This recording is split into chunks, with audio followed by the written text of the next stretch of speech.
एक ऐसे युग में जहां सभी जीव अपने ब्लड लाइन को जगाना चुनते हैं, मैंने कल्टीवेशन का रास्ता चुना। दूसरे लोग मुझ पर हंसते थे, मुझे एक नाकामयाब बेवकूफ कहते थे।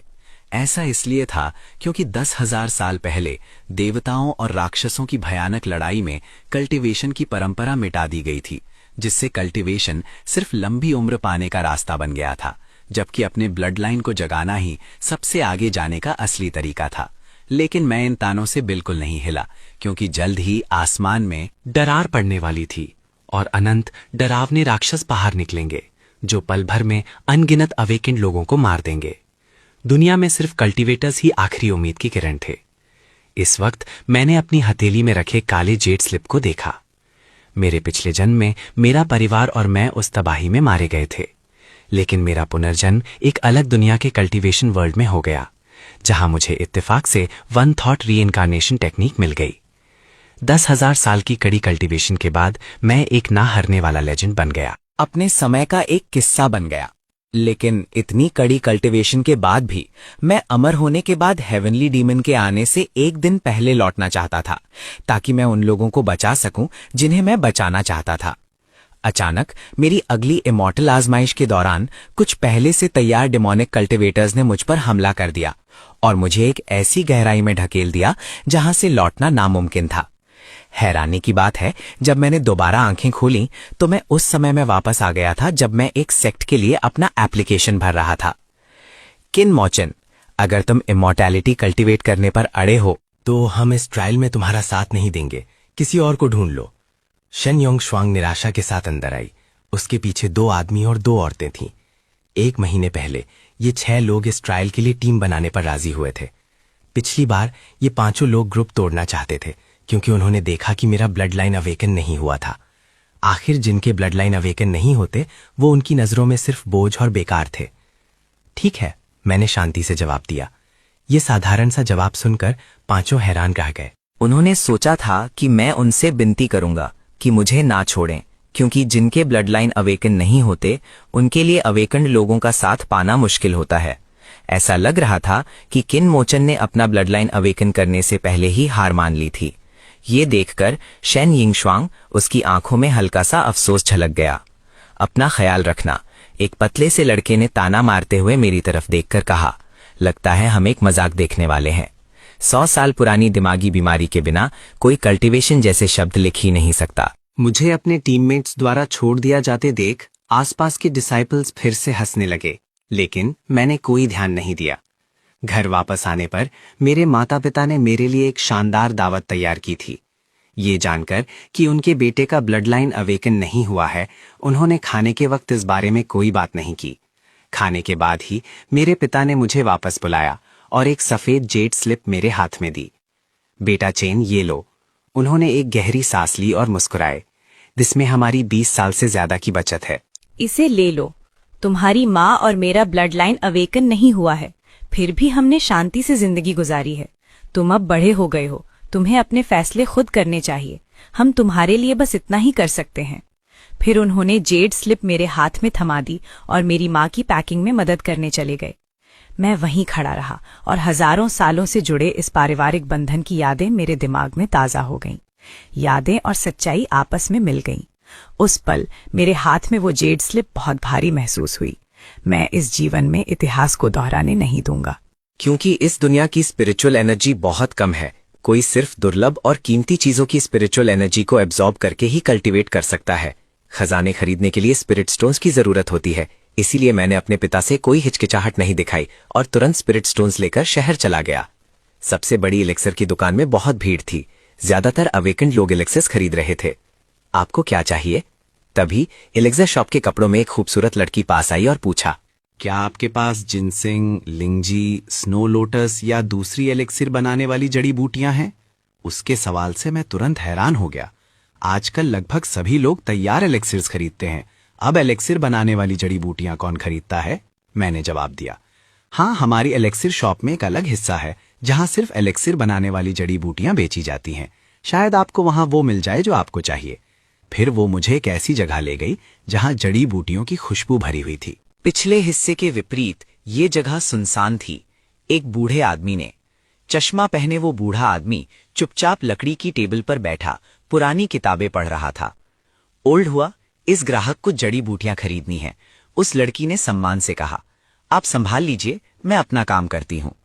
उस बूढ़े आदमी ने सर हिलाया, फिर किताब नीचे रखी और मेरी तरफ देखा। नौजवान, मुझे कुछ जड़ी बूटियां चाहिए, जितनी पुरानी हो उतना बेहतर, मैंने साफ साफ कहा। आजकल बहुत कम लोग जड़ी बूटियां खरीदते हैं। बूढ़े आदमी ने एक स्क्रोल देखा और कहा, ये लिस्ट है। मैंने कहा, मुझे असली चीजें देखनी है। मैंने एक गैनोडर्मा लूसिडम, एक स्नो लोटस और एक 10,000 साल पुराना जिनसिंग एसेंस चुना। बूढ़ा आदमी थोड़ा हैरान था। आजकल ऐसे कम ही नौजवान हैं जो इन दुर्लभ जड़ी बूटियों को पहचान सकते हैं। फिर वो उठा और अपने पीछे की स्पिरिट वुड कैबिनेट से 3 सुंदर स्पिरिट बॉक्स निकाले। तीनों स्पिरिचुअल जड़ी बूटियों से निकलती हल्की स्पिरिचुअल एनर्जी को महसूस करके मैंने उनकी कीमत स्पिरिट स्टोन्स में पूछी।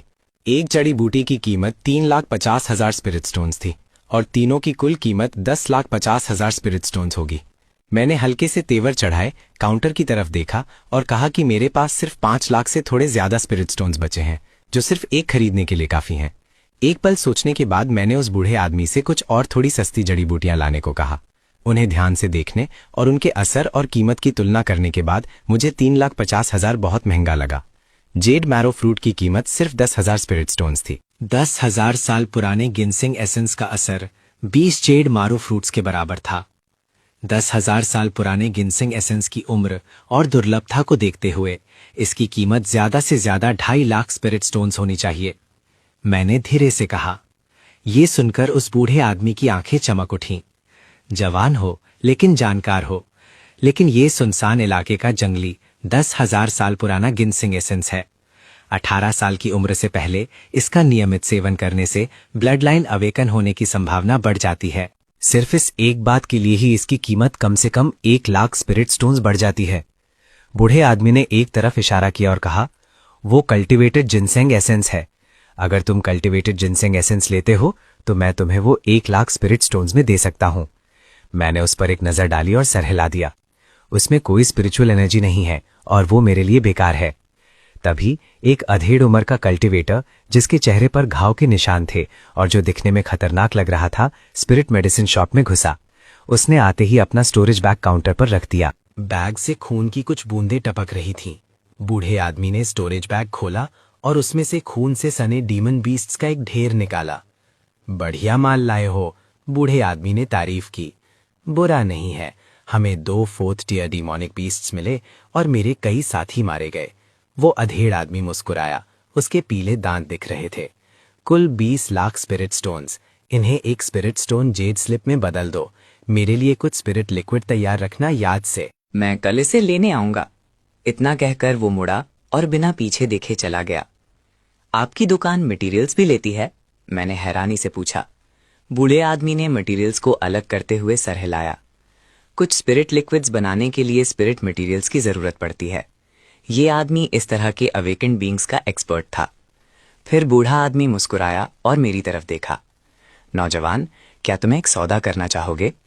मैं तुरंत उलझन में पड़ गया। कैसा सौदा? मैं देख सकता हूं कि तुम्हारे पास स्पिरिट स्टोन्स की कमी है। तुम्हारी इन जड़ी बूटियों को परखने की नजर बहुत तेज है। मेरी दुकान में काम करने के बदले इन 3 जड़ी बूटियों को अपनी पेमेंट समझ लो। मैंने कुछ देर सोचा, फिर धीरे से अपना सर हिला दिया। बूढ़े आदमी ने काउंटर पर अपनी उंगलियां टपटपाई और कहा, तो चलो बीच का रास्ता निकालते हैं। लोग अक्सर बीस्ट वेस्टलैंड से जड़ी बूटियां लाते हैं, जिनमें से कुछ काफी अजीब होती हैं। मैं उनकी कीमत नहीं लगा पाता, तब मुझे उनकी कीमत लगाने में तुम्हारी मदद चाहिए होगी, ठीक है? मैंने सर हिला दिया। ये शर्त मेरे लिए फायदेमंद लग रही थी, लेकिन मेरे अनुभव और जानकारी के साथ उस बूढ़े आदमी के लिए जड़ी बूटियों की कीमत लगाना असल में उसके लिए एक बड़ा सौदा था। ठीक है, अगली बार मिलते हैं। मुझे तुम्हारे सरप्राइज का इंतजार रहेगा। बूढ़े आदमी ने कीमत कम कर दी और फिर मुड़कर मटेरियल्स ठीक करने लगा। जड़ी बूटियां लेने के बाद मैं अपने मैजिकल आर्टिफैक्ट पर बैठकर ब्राइट मून लेक स्पिरिचुअल रियम चला गया। पुनर्जन्म के बाद मुझे पता चला कि bright moon lake spiritual energy में स्पिरिचुअल एनर्जी कहीं और से ज्यादा है। मैं वहां ची रिफाइनिंग रेल में ब्रेक थ्रू करने जा रहा था। तीनों स्पिरिचुअल जड़ी बूटियों में मौजूद स्पिरिचुअल एनर्जी बहुत ज्यादा नहीं थी। अगर मैं दूसरे कल्टिवेटर्स के साथ ची रिफाइनिंग रेल में ब्रेक थ्रू करता तो ये मुश्किल होता, लेकिन एक शक्तिशाली व्यक्ति के रूप में जो कभी ह्यूमन पाथ के शिखर पर खड़ा था, मैं इन 3 स्पिरिचुअल जड़ी बूटियों का पूरा फायदा उठा सकता था और पूरे विश्वास के साथ ची रिफाइनिंग रेल में ब्रेक थ्रू कर सकता था। Bright moon lake spiritual rail में झील के किनारे कई बूढ़े आदमी भी बैठे थे जो ध्यान लगा रहे थे और इमोर्टैलिटी कल्टिवेट कर रहे थे, लेकिन मेरी नजर में उनका कल्टिवेशन बस वहां बैठकर अपने मन और शरीर को आराम देना था। ये असली कल्टिवेशन बिल्कुल नहीं था। मैं एक मोटे स्पिरिचुअल विलो के पेड़ के पास बैठ गया। कई सफेद बालों वाले बूढ़े आदमियों ने मुझे घेर लिया। कुछ दिन पहले जब मैंने कल्टिवेट करना शुरू किया तो इन बूढ़े आदमियों ने महसूस किया कि मेरे पास रहने से उनमें ताजगी आ जाती है। इसलिए जब भी वो मुझे देखते वो मेरे पास आ जाते। मैंने ज्यादा कुछ नहीं कहा और वन थॉट रीइंकार्नेशन टेक्निक को चलाना शुरू कर दिया। आसपास का इलाका खाली था। स्पिरिचुअल एनर्जी की एक पतली परत इकट्ठा हुई जिससे विलो की टहनियां हिलने लगी और वो पहले से ज्यादा हरी दिखने लगी। आसपास के बुजुर्गों को एकदम ताजा महसूस हुआ। उनके चेहरे गुलाबी हो गए, जैसे उन्हें अपनी जवानी वापस मिल गई हो। रात के दूसरे पहर में जब चांद रोशन था और तारे कम थे, स्पिरिचुअल रेल में भीड़ धीरे धीरे कम हो गई। अपने अंदर एक बार और जांचने के बाद मुझे लगा कि मैं ब्रेक थ्रू की कोशिश कर सकता हूँ। इसीलिए मैंने जमीन पर एक छोटा सा स्पिरिट गैदरिंग अरे बनाया। 3 स्पिरिचुअल जड़ी बूटियां निकाली और उन्हें अरे में रख दिया। अरे से एक धुंधली रोशनी निकली और तीनों स्पिरिचुअल जड़ी बूटियां जल्दी से मुरझा गईं। उनकी स्पिरिचुअल एनर्जी पूरी तरह से निकलकर कई दिखने वाले स्पिरिचुअल ऑब्जेक्ट्स में इकट्ठा हो गई, जिन्हें मैंने अब्सॉर्ब कर लिया। इस वक्त मेरा पूरा ध्यान सिर्फ उस रुकावट को तोड़ने पर था। सुबह होते ही एक ठंडी हवा मेरे आसपास चली। मैंने अचानक अपनी आंखें खोली, एक लंबी सांस छोड़ी और लंबे समय से खोई हुई स्पिरिचुअल पावर को महसूस किया। आखिरकार मैंने ची रिफाइनिंग के पहले लेवल में ब्रेक थ्रू कर लिया। अब मैं कुछ छोटी मोटी टेक्निक्स कर सकता था। धर्मा एक तरह से अपनी रक्षा करने की शक्ति रखता है। पिछले जन्म में मुझे कल्टीवेशन के बारे में कुछ नहीं पता था। 100 साल तक ठोकर खाने के बाद आखिरकार मैं सही रास्ते पर आया। इस जीवन में मुझे हर रेल्म को परफेक्ट करना होगा और फिर से शिखर पर पहुंचना होगा। फिर मैं उठा और वहां से चला गया। उसी वक्त कुछ बुजुर्ग आदमी सुबह की एक्सरसाइज करते हुए वहां आए। ये जमीन पर किसने बनाया है? बड़ा दिलचस्प है। एक पतले सफेद बालों वाले आदमी ने, जिसका चेहरा जवान लग रहा था, तेवर चढ़ाए उसे कुछ देर देखा, फिर उस पैटर्न के बीच में बैठ गया। अचानक वो चौंक गया। अरे, ये तो कमाल है। मेरे लिए पता लगाओ ये किसने बनाया है। घर आकर मैंने एक धर्मा रोब पहना और सेक्ट की तरफ निकल गया। कुछ ही समय में होली एकेडमी सभी सेक्ट्स को एक साथ लाकर पहला हेवनली मैंडेट कप कंपटीशन आयोजित करेगी। पहले स्थान पर आने वाले को बहुत ज्यादा अटेंशन और बड़े रिसोर्सेज मिलेंगे। सिर्फ सेक्ट के जरिए सिर्फ वो लोग जो सेक्ट असेसमेंट पास करते हैं, उन्हें हेवनली फेट कप टूर्नामेंट में हिस्सा लेने का मौका मिलता है। इसलिए मुझे इस सेक्ट असेसमेंट में शामिल होना ही था। इस वक्त किंग युन सेक्ट के 6 हॉल्स में बहुत शोर और अफरा तफरी थी। मेरे आने से हॉल्स में कुछ पल के लिए शांति छा गई। हमारे सेक्ट का कल्टीवेशन मास्टर आ गया। किसी ने ताना मारा, लेकिन जैसी उम्मीद थी वैसा समर्थन नहीं मिला। इस वक्त दूसरे डिसाइपल्स मुझे हैरानी से देख रहे थे। आज मैं पहले से अलग लग रहा था। मुझ में एक अलग ही एहसास था। तभी टीचिंग एल्डर लिन शियाओ हॉल में आई, सबको शांत करने के लिए टेबल पर हाथ मारा और फिर इस सेक्ट असेसमेंट के लिए सावधानियां बताने लगी। युनजू के 28 सेक्ट्स की इस जॉइंट एग्जामिनेशन का स्थान 38 ट्रायल सीक्रेटरियम था, जहां उन्हें अलग अलग लेवल के मॉन्स्टर्स का शिकार करना था। अलग अलग पॉइंट्स मिलेंगे, जिसमें first year level 1 demonic beast से मिलने वाले पॉइंट्स फाउंडेशन एस्टैब्लिशमेंट अनुभव के बराबर हैं। सब लोग स्क्वायर में जाकर अपनी यात्रा से पहले का सामान ले लो। इतना कहकर लिन श्वेयाओ मुड़ी और चली गईं। डिसाइपल्स कृपया लाइन में लगकर अपना सामान लें। तभी स्क्वायर के सामने से एक शानदार आवाज आई। वो सेक्ट लीडर थे। एक अवेकेंड वन होने के नाते बिना किसी एम्पलीफाइंग मैजिक वेपन के भी उनकी आवाज बहुत डरावनी थी। अवेकेंड वंस अपना सामान बीच से लें। वेपन रिफाइनर्स दाईं तरफ और एल्केमिस्ट्स बाईं तरफ। हमारे सेक्ट के अलावा और किसने इमोर्टैलिटी कल्टीवेट करना चुना? जैसा कि सब जानते हैं, सेक्ट असेसमेंट के दौरान अलग अलग चुनाव के नतीजे में अलग अलग रिसोर्स पैक्स मिलते हैं। एक जैसे एलिक्सर्स के अलावा अवेकेंड वंस को होली एकेडमी द्वारा बनाया गया एक स्पिरिचुअल आर्मर का सेट मिलेगा। वेपन रिफाइनर्स, जिन्हें नॉविस वेपन रिफाइनिंग पपेट मिलेगा, उन्हें नॉविस एल्केमी फर्नेस मिलेगा। जहां तक इमॉर्टैलिटी कल्टीवेट करने की बात है, ये सेक्ट असेसमेंट में पहले कभी नहीं हुआ।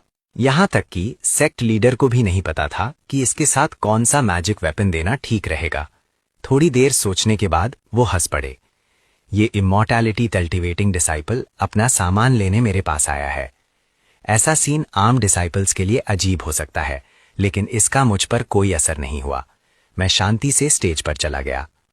डिसाइपल, अगर तुम अभी भी अपना मन बदलना चाहते हो तो मैं तुम्हें दूसरा मौका दे सकता हूं। सेक्ट लीडर ने मुझे समझाने की कोशिश की, लेकिन मैंने अपना सर हिला दिया। सेक्ट लीडर ने आह भरी, साय, ये लड़का इतना जिद्दी कैसे हो सकता है? लेकिन वो और कुछ नहीं कह सके। मेहनत करना। सेक्ट लीडर ने तमाशा देख रहे दूसरे डिसाइपल्स को गुस्से से देखा।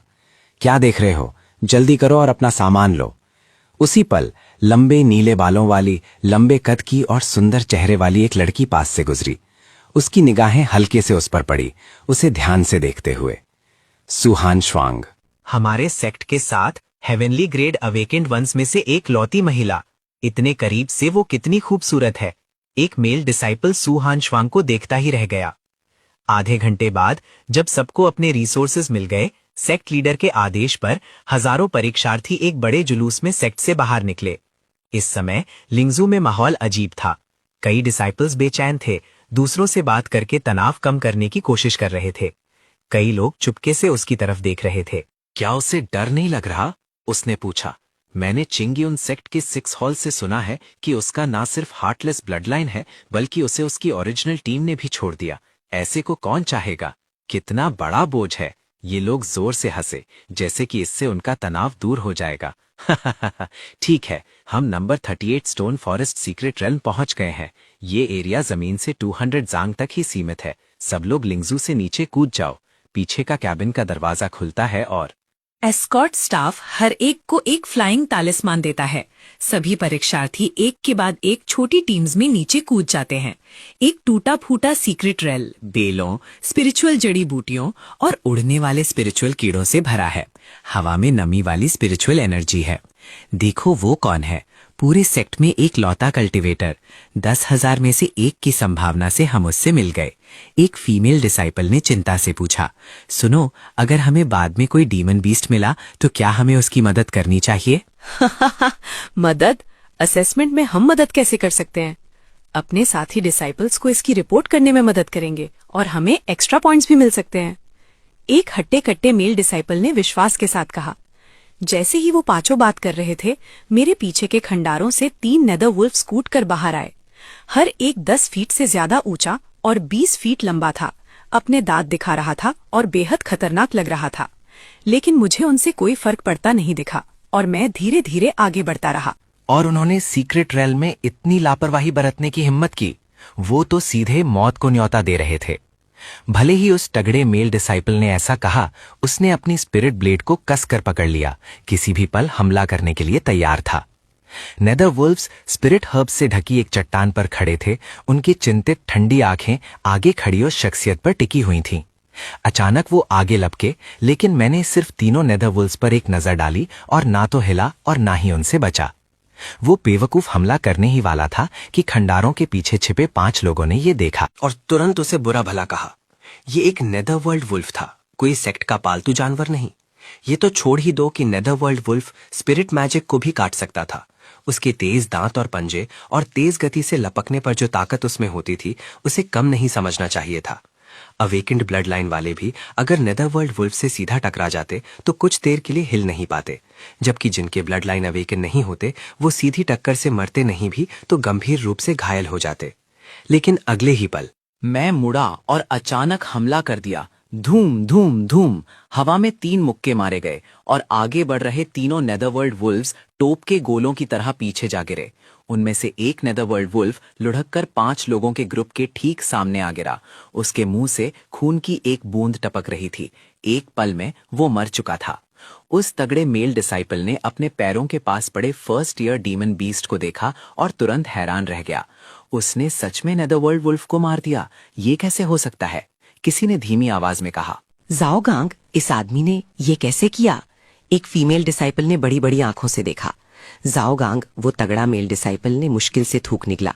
एक फर्स्ट या डीमन बीस्ट को तुरंत मारने का मतलब कम से कम एक हेवनली ग्रेड अवेकेंड वन होना था। आम अवेकेंड वंस फर्स्ट या डीमन बीस्ट्स को मार सकते थे, लेकिन इसके लिए एक भयानक लड़ाई की जरूरत होती। सिर्फ हेवनली ग्रेड अवेकेंड वंस ही अपनी अवेकनिंग स्किल्स का इस्तेमाल करके एक फर्स्ट ईयर डीमन बीस्ट को तुरंत मार सकते थे। उसी पल मैं अपनी ब्लेड से एक नेदरवर्ल्ड वुल्फ के डीमन कोर को निकाल रहा था। फिर उसे अपने स्टोरेज बैग में रख रहा था। बिना पीछे देखे मैं वहां से चला गया। की रिफाइनिंग स्टेज में ब्रेक थ्रू करने के बाद मेरी 5 इंद्रियां और 6ठी इंद्रियां बहुत बेहतर हो गई थीं। मैं 100 फीट के दायरे में हल्की सी हवा की कंपन को भी आसानी से महसूस कर सकता था। इसलिए मुझे नेदरवर्ल्ड वुल्व्स और इन डिसाइपल्स की मौजूदगी का पहले से ही एहसास हो गया था। वो बस कुछ फर्स्ट ईयर अवेकेंड वंस थे, मेरे ध्यान देने लायक नहीं। तीनों डीमन कोर्स इकट्ठा करने के बाद मैं सीधा टूटे हुए सीक्रेट रेल्म के बीच की तरफ चल पड़ा। मैं जितना अंदर जा रहा था, डीमन बीस्ट्स उतने ही मजबूत होते जा रहे थे और मुझे उतने ही ज्यादा पॉइंट्स मिल रहे थे। हेवनली फेट कप में हिस्सा लेने के लिए मुझे यून्सहो के टॉप 50 में होना जरूरी था। इसलिए सेंट्रल एरिया में सेकेंड टीयर या उससे ऊपर के डीमन बीस्ट्स का शिकार करना ही हिस्सा लेने का एकमात्र तरीका था। ये मेरा अपना चुनाव था। जैसे ही किनमोचन एक टूटे हुए हॉल के पास से गुजरा, अंदर से एक छोटी सी टीम निकली। उनमें से एक ने किनमोचन को हैरानी से देखा। वांग हाओ, सेक्ट में आने के बाद बना मेरा दोस्त, तुम्हें पिछले कुछ दिनों से क्या हो गया है? तुमने छुट्टी ले ली और मैं कम्युनिकेशन जेट स्लिप से भी तुमसे कांटेक्ट नहीं कर पा रहा था। तुम ठीक तो हो? वांग हाओ ने यूं ही पूछा। मैं ठीक हूं। पुनर्जन्म के बाद से मेरा मैजिकल आर्टिफैक्ट से कम ही संपर्क रहा है, इसीलिए मैंने उन्हें नहीं देखा है। अच्छा है कि तुम ठीक हो। तुम बिल्कुल अकेले हो। शनियंग श्वांग और बाकी लोग कहाँ हैं? छोड़ो, जब तुम अकेले हो तो मेरे साथ आओ, वांग हाओ बोलता ही गया। मैंने सर झुकाकर हल्की मुस्कुराहट दी। ये हुई ना बात, हमारे श्वेंतियान ट्विन हीरोज। असेसमेंट में एक साथ सब कुछ साफ कर देंगे।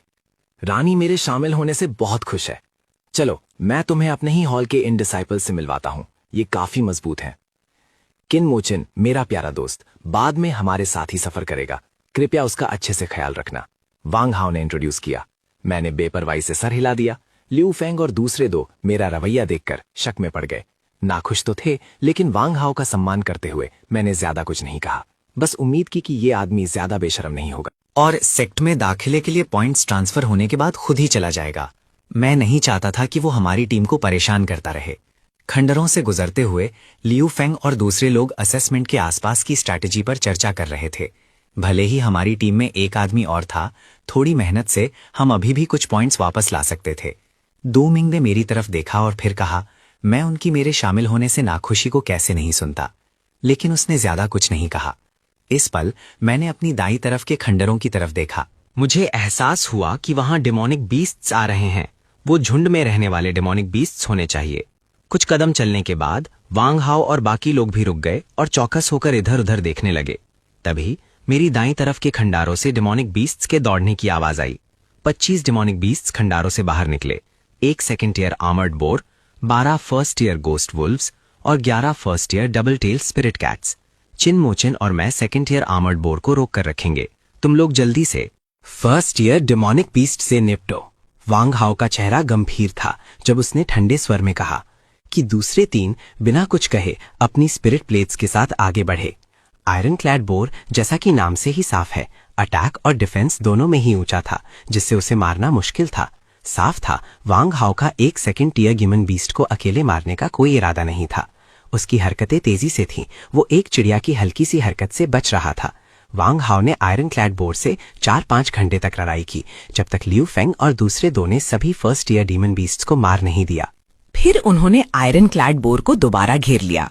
आधे घंटे से भी कम समय में उन्होंने सामने आए सभी 18 डीमन बीस्ट्स को मार दिया था, जिससे उन्हें 27 से ज्यादा पॉइंट्स मिले। असेसमेंट में ये स्पीड काफी अच्छी थी। हमेशा की तरह हर व्यक्ति को 5 पॉइंट्स और 2 एक्स्ट्रा पॉइंट्स। मैंने शांति से अपने 5 डीमन कोर्स और टीम का माल स्वीकार कर लिया। फिर मैं जरूर आगे आऊंगा और इस टीम को एक ऐसा इनाम दूंगा जो इन 5 डीमन कोर्स से कहीं ज्यादा होगा। ये मेरा विश्वास है। तभी खंडारों से एक धीमी गुर्राने की आवाज आई, जैसे किसी सीक्रेट रेल्म की गहराइयों से किसी स्पिरिट बर्ड की चीख। अच्छा नहीं हुआ, ये एक सेकेंड टीयर गेल ऑस्ट्रिच है। आवाज से लग रहा था कि कम से कम 10 सेकेंड टीयर गेल ऑस्ट्रिचेस हैं। आवाज सुनकर लिू फेंग और बाकी लोगों के चेहरे गंभीर हो गए। वांग हाओ ने भी तेवर चढ़ाए और पीछे हट गया। फिर उन्होंने गेल ऑस्ट्रिचेस को खंडरों से उड़ते हुए देखा और उन्हें घेर लिया। हर एक 2 या 3 जांग ऊंचा था और उसके पंजे ऐसे लग रहे थे जैसे स्पिरिट आयरन से बने हों, जिससे एक मजबूत दबाव का एहसास हो रहा था। ग्रुप के लोगों के चेहरे का रंग उड़ गया। वांग हाओ ने अपनी स्पिरिट स्वॉर्ड निकाली, अपनी पूरी ताकत से लड़ने के लिए तैयार हो गया। एक पल रुको, पहले मेरे पीछे आकर यहां से बचने की कोशिश करो, उसने कहा।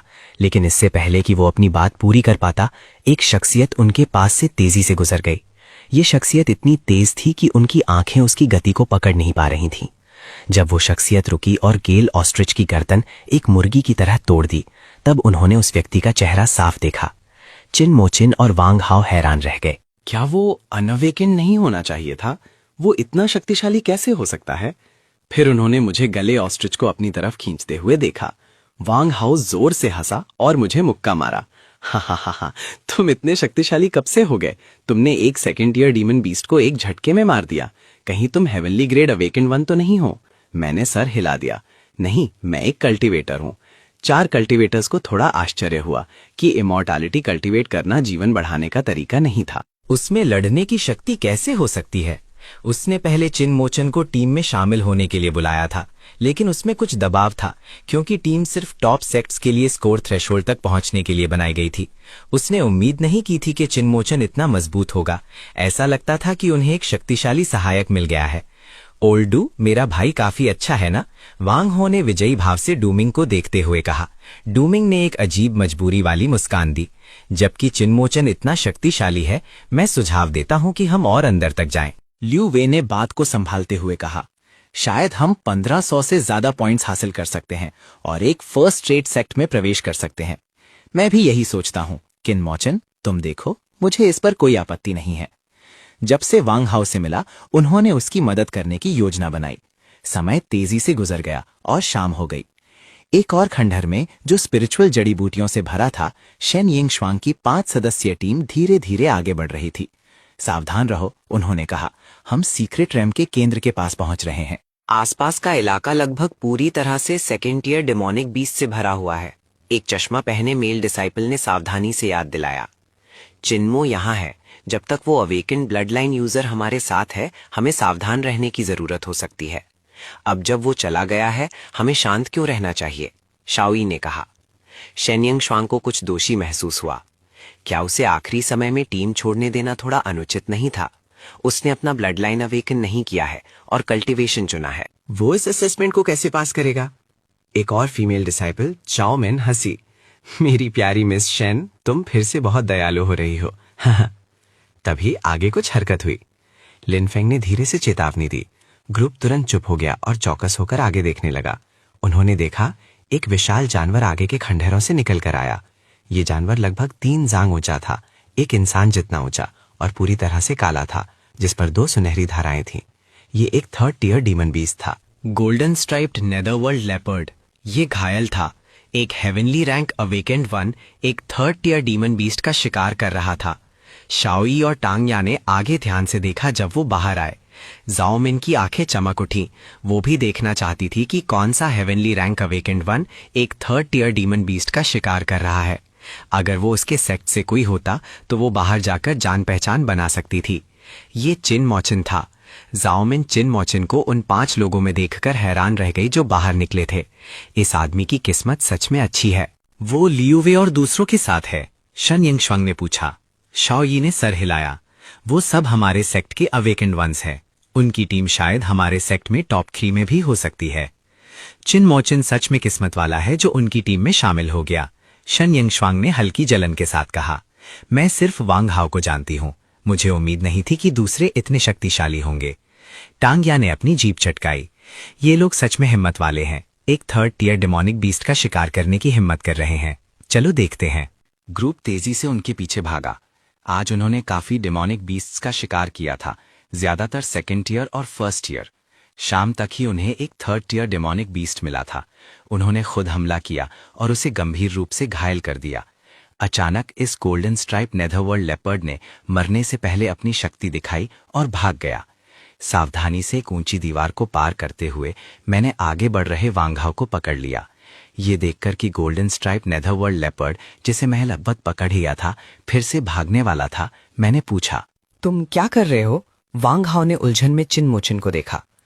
चिनमोचिन ने कुछ नहीं कहा, लेकिन हवा के टूटने की एक तेज आवाज आई जो सुनहरी सूर्यास्त को दर्शा रही थी। रोशनी की एक धार हवा में से गुजरी, गोल्डन पैटर्न्ड नेदरवर्ल्ड लेपर्ड को खंडारों से चिपका दिया। वांगहाओ चौंककर हाँफने लगा। अगर चिनमोचिन ने उसे पीछे नहीं खींचा होता तो वहीं पर खून बह गया होता।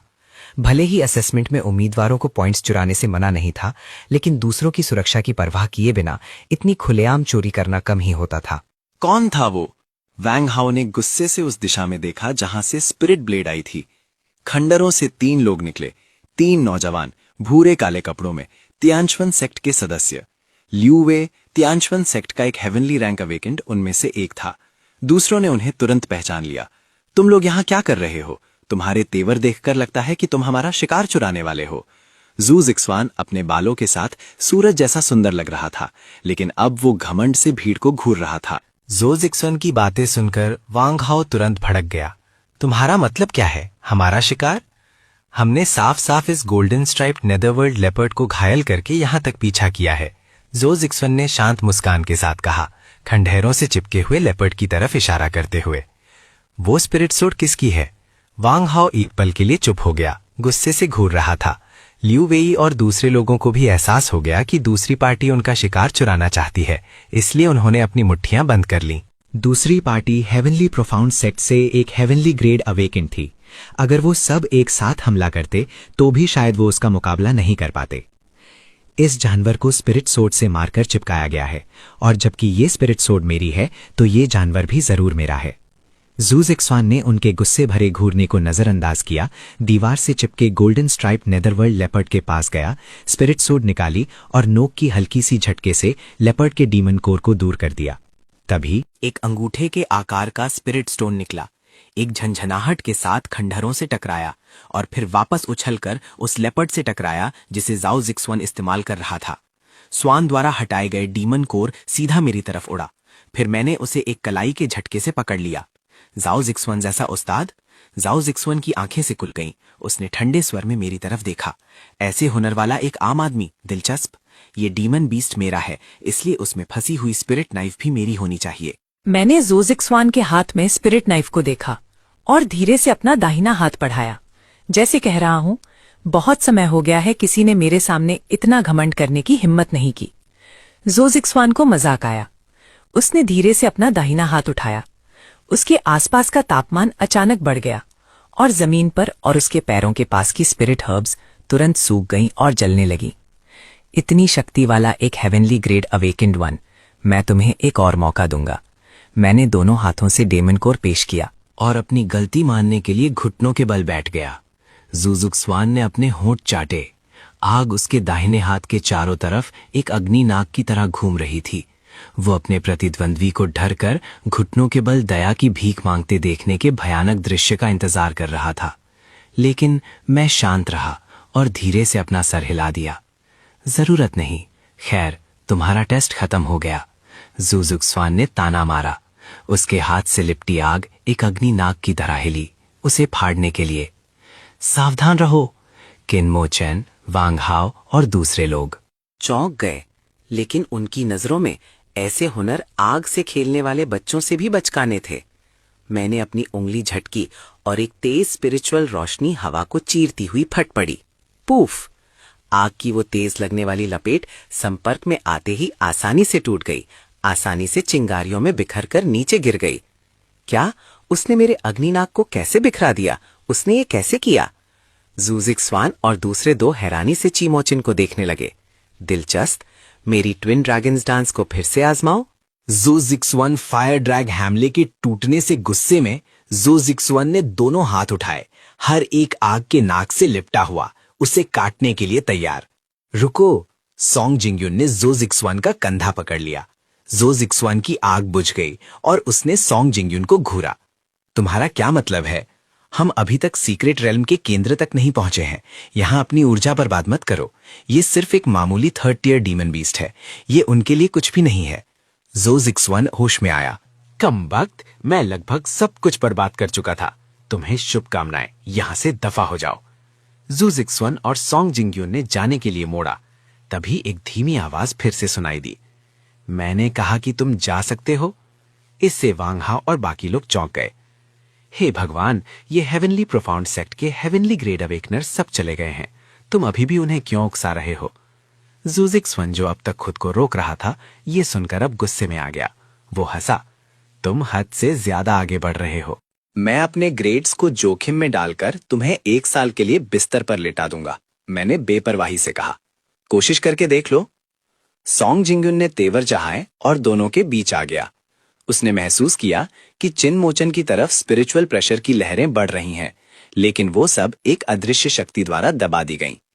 इस छोटी सी झड़प से सॉन्ग जिंग्यून का चेहरा बदल गया। ये व्यक्ति बहुत शक्तिशाली है।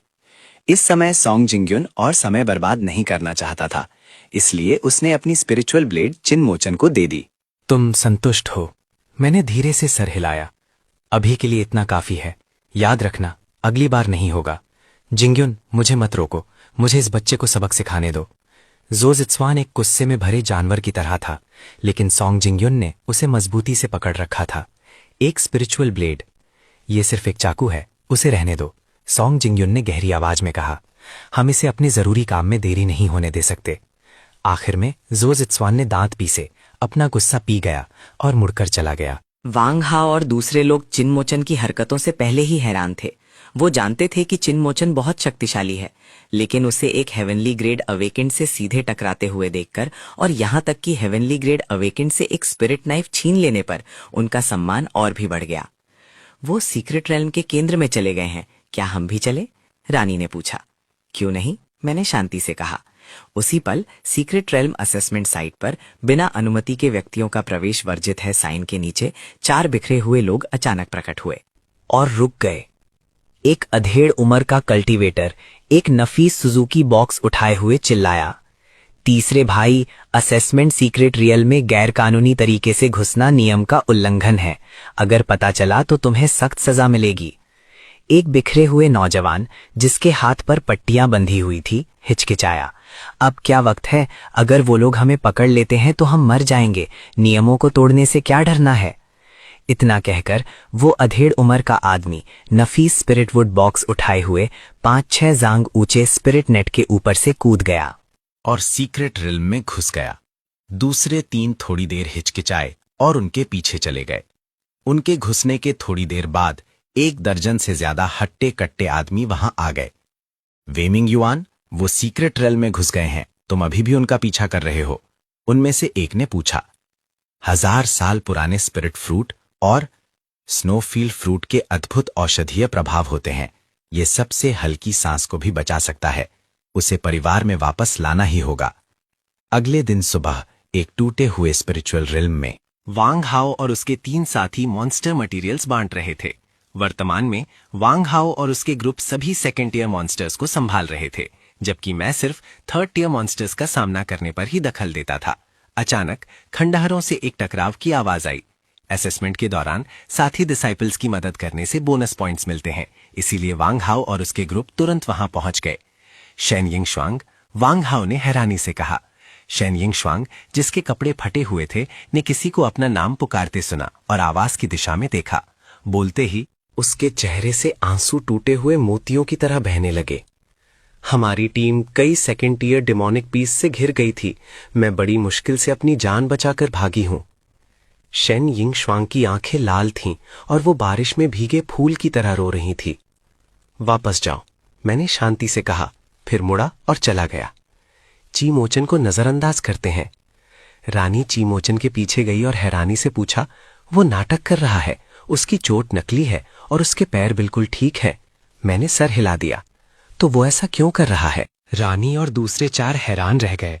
मैं हल्का सा हंसा। हमारी टीम को मजबूत देखकर मुझे लगा कि वो कुछ फायदा उठाना चाहती है। वो औरत सच में चालाक है। सावधान रहो, मैं रुका। रानी और दूसरे तुरंत चौकस हो गए।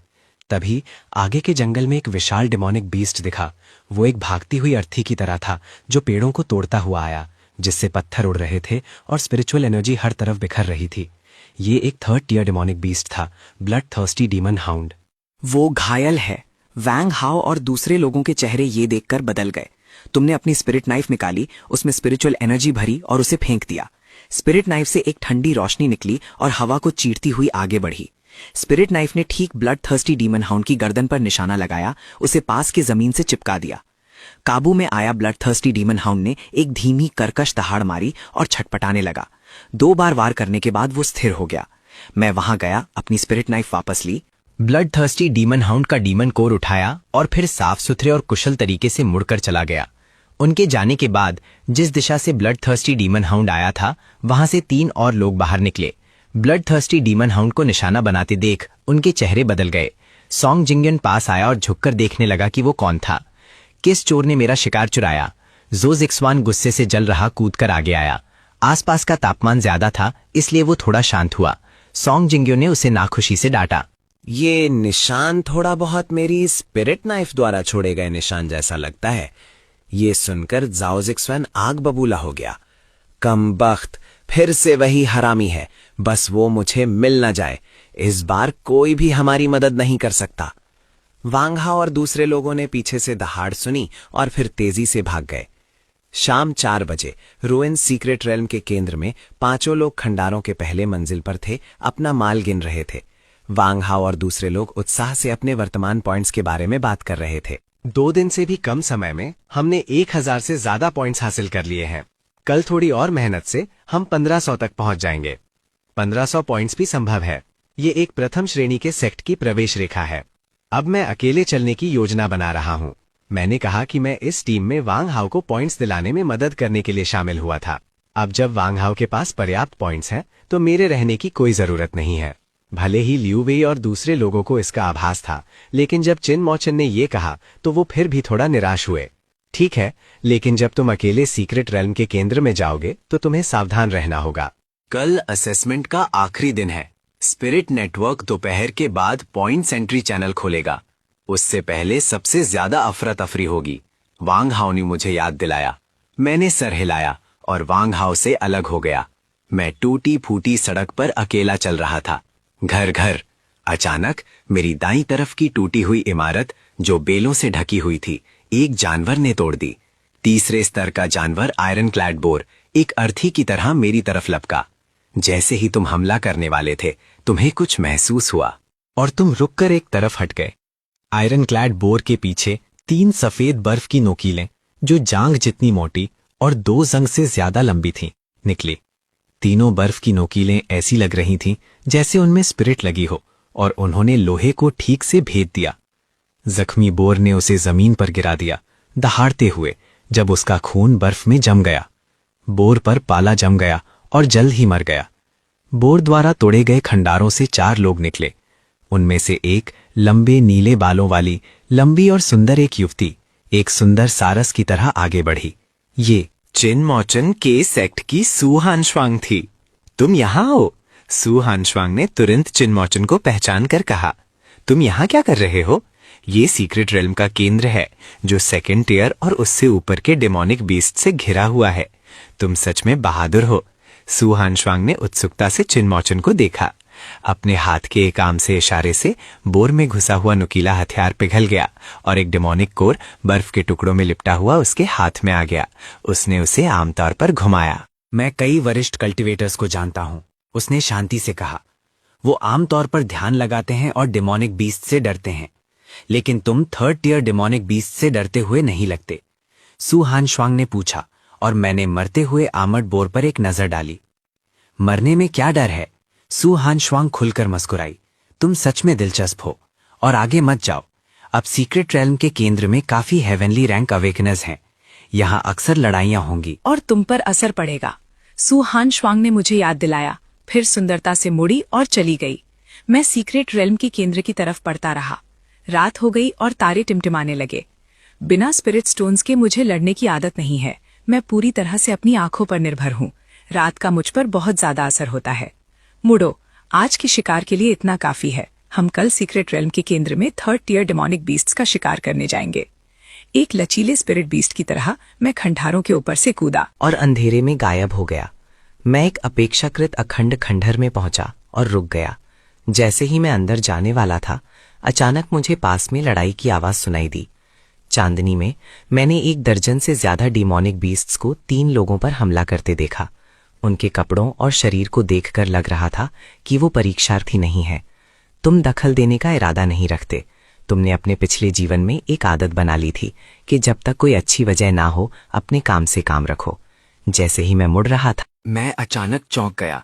मेरी नजर उस नफीस सुजुकी बॉक्स पर पड़ी जिसे उनमें से एक आदमी पकड़े हुए था, जो स्पिरिचुअल जड़ी बूटियों से भरा था।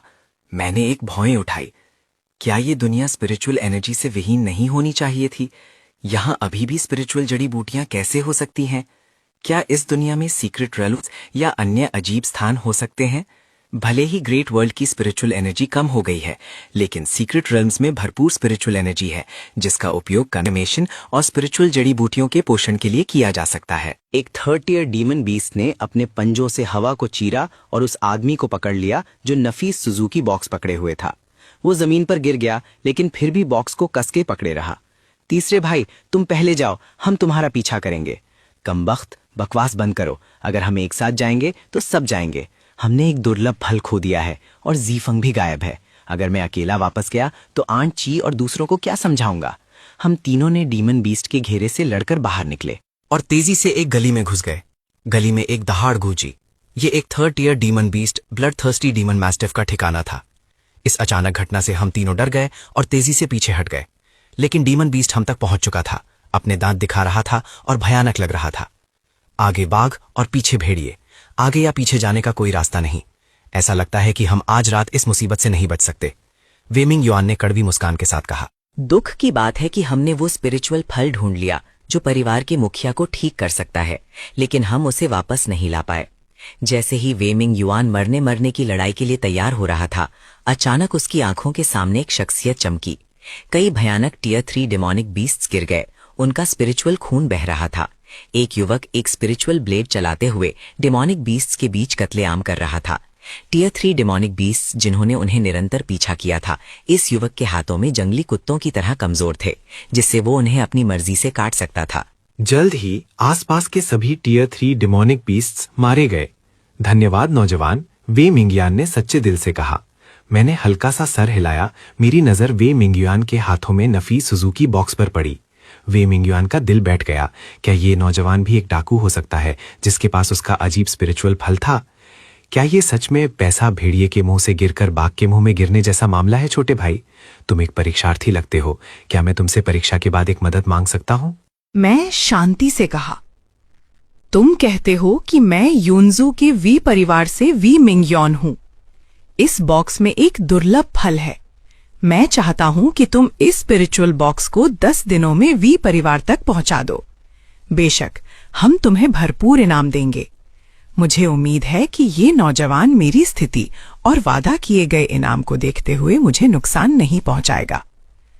विदेशी देश नाम सुनकर मैंने हल्का सा तेवर चढ़ाया। ये एक अनजान नाम था। मैंने इसे अपने पिछले या वर्तमान जीवन में कभी नहीं सुना था। ये देखकर कि मैंने इसके बारे में कभी नहीं सुना था। वे मिंग युआन ने समझाया, ये एक स्पिरिचुअल फल है जो सीक्रेट रेल्म के अंदर स्पिरिचुअल मार्शल आर्ट से ढके गहरे जंगल में कुछ अजीब स्पिरिचुअल पेड़ों पर उगता है। इस फल के कई चमत्कारी प्रभाव हैं, जैसे सभी बीमारियों को ठीक करना और शक्ति बढ़ाना आदि। वे मिंग युआन ने आगे कहा, लेकिन स्पिरिचुअल धुंध जंगल को ढकती है। ये जगह खतरनाक है, जहाँ अनगिनत शक्तिशाली डिमोनिक बीस्ट्स हैं। यहाँ तक कि एक शक्तिशाली हेवनली रैंक अवेकेंड भी लापरवाही नहीं कर सकता। मैंने समझ में सर हिलाया और कहा, मैंने अभी तुम्हें कहते सुना कि तुम परिवार के मुखिया की चोट ठीक करने के लिए एग्जॉटिक फ्रूट ढूंढ रहे हो। वे मिंग युआन ने सर हिलाया। ये सही है, मुझे भी कुछ चिकित्सा ज्ञान है। अगर तुम्हें कोई ऐतराज ना हो तो मैं तुम्हारी चोट ठीक कर सकता हूँ। इनाम के रूप में मुझे ये एग्जॉटिक फ्रूट चाहिए, मैंने साफ साफ कहा। ये सुनकर वे मिंग युआन ने कड़वी मुस्कान दी। तो आखिर में मैं अभी भी इस एग्जॉटिक फ्रूट के पीछे हूँ। छोटे भाई, तुमने आज हमारी जान बचाई।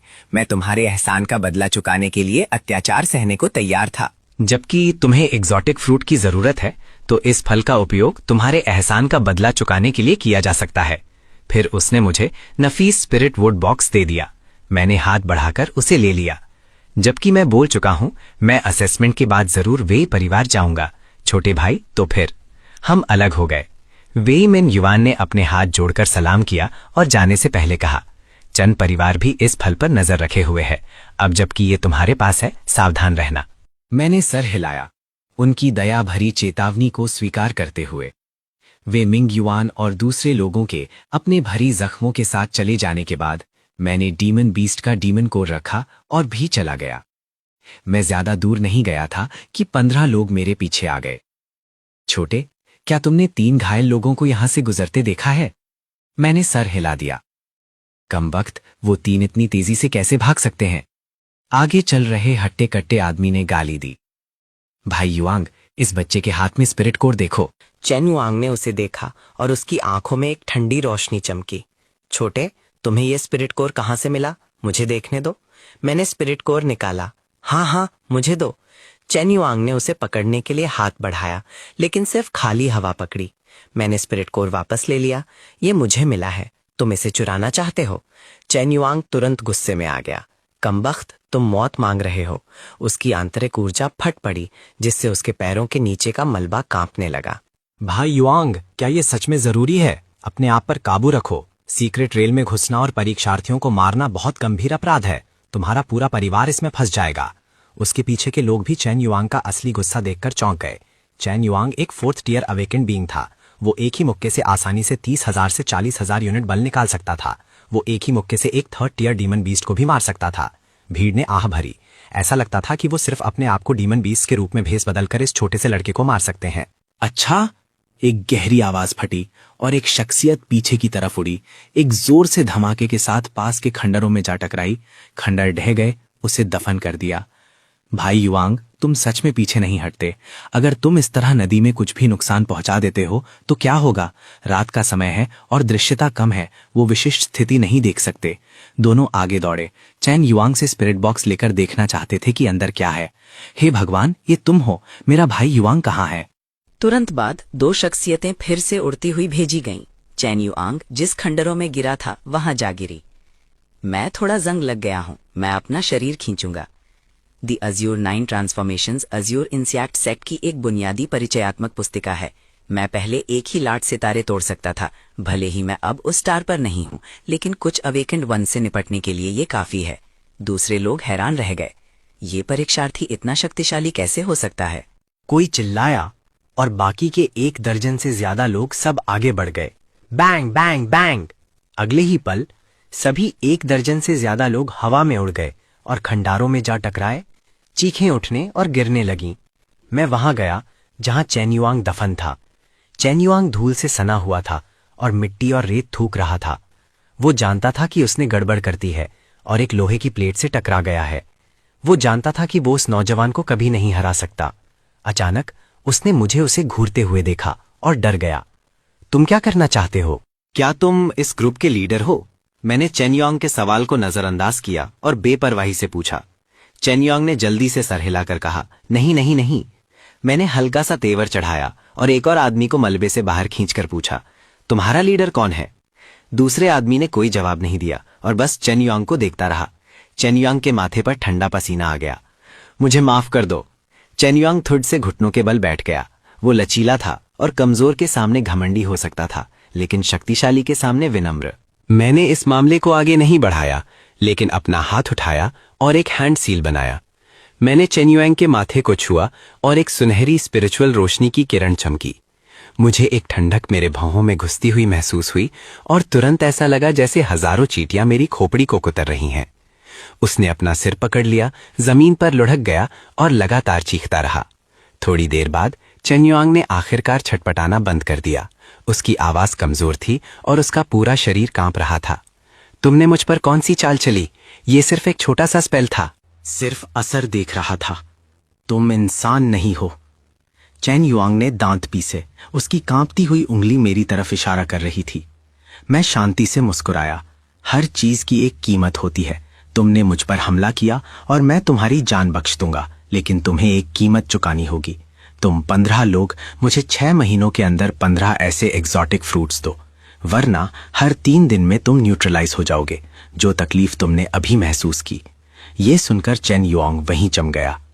इनमें से एक एग्जॉटिक फ्रूट की कीमत लाखों स्पिरिट स्टोन्स है। 15 की कीमत तो करोड़ों स्पिरिट स्टोन्स होगी, तो मुझे मार ही डालो तो बेहतर है। भले ही ये एग्जॉटिक फ्रूट्स सबसे निचले दर्जे के स्पिरिचुअल जड़ी बूटियां मानी जाती हैं, लेकिन उन्हें इतनी ऊंची कीमत पर बेचा जाता है। सोचने पर यह समझ में आता है, इस दुनिया में स्पिरिचुअल एनर्जी खत्म हो गई है, एक गिरते हुए धर्मा की भूमि। ऐसी स्पिरिचुअल जड़ी बूटियां बेशक अनमोल हो सकती हैं। मैंने एक पल सोचा और फिर बोला, 6 महीनों के अंदर मेरे पास ले आओ और मैं तुम्हारी तकलीफ दूर कर दूंगा।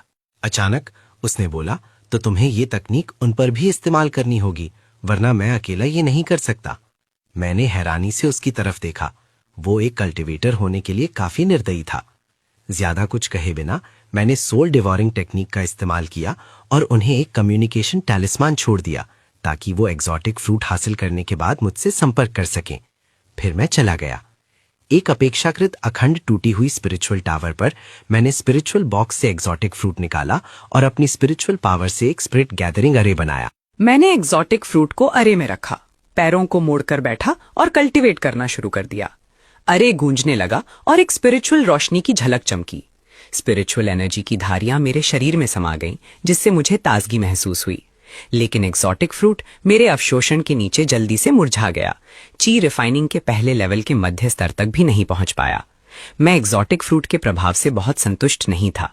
जबकि एक एक्सोटिक फ्रूट था, क्या वहां और भी कीमती स्पिरिचुअल जड़ी बूटियां थीं? जहां ये उगता था, असेसमेंट के बाद मुझे वापस जाकर इसके बारे में और जानना चाहिए। अगर ऐसा है तो 1 साल के अंदर गोल्डन कोर स्टेज तक ब्रेक थ्रू करना बहुत आसान हो जाएगा। जैसे ही सुबह हो रही थी, मैं सीक्रेट रेल्म के केंद्र की तरफ बढ़ा और एक टूटे हुए स्पिरिचुअल केंद्र में पहुंचा। केंद्र स्पिरिचुअल खून और स्पिरिचुअल जड़ी बूटी के रस की गंध से भरा था, जो इस बात का संकेत था कि हाल ही में एक भयानक लड़ाई हुई थी। स्पिरिचुअल एनर्जी के टकराने की 2 आवाजें खंडारों में गूंजी। एक स्पिरिट सोर्ड मेरे पास से गुजरी, मेरा साथी अकेला। उसके पीछे एक नीले रोब में एक मेल डिसाइपल एक स्पिरिट नाइफ लिए हुए था।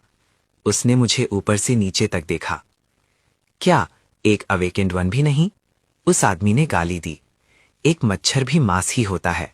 पिछले 2 दिनों से अपनी लूट दे दो ताकि शारीरिक दर्द से बच सको। मैं हंसा। किसी ने सच में मुझे लूटने की हिम्मत की। 1 मिनट बाद, हे भाई, मुझे मत मारो, दर्द हो रहा है, आराम से मारो। भाई, ये हमारे द्वारा इकट्ठा किए गए मॉन्स्टर मटेरियल्स हैं, कुल 3000 पॉइंट्स के। ये लो। नीले रोब में आदमी, 5 रोब पहने डिसाइपल्स, जिनके चेहरे पर नील और सूजन थी, जमीन पर घुटने टेके हुए थे, सम्मान से अपने स्टोरेज बैग से डीमन बीस्ट मटेरियल्स दोनों हाथों से पेश कर रहे थे। दफा हो जाओ, मैंने शांति से कहा, स्टोरेज बैग्स रखते हुए। ठीक है।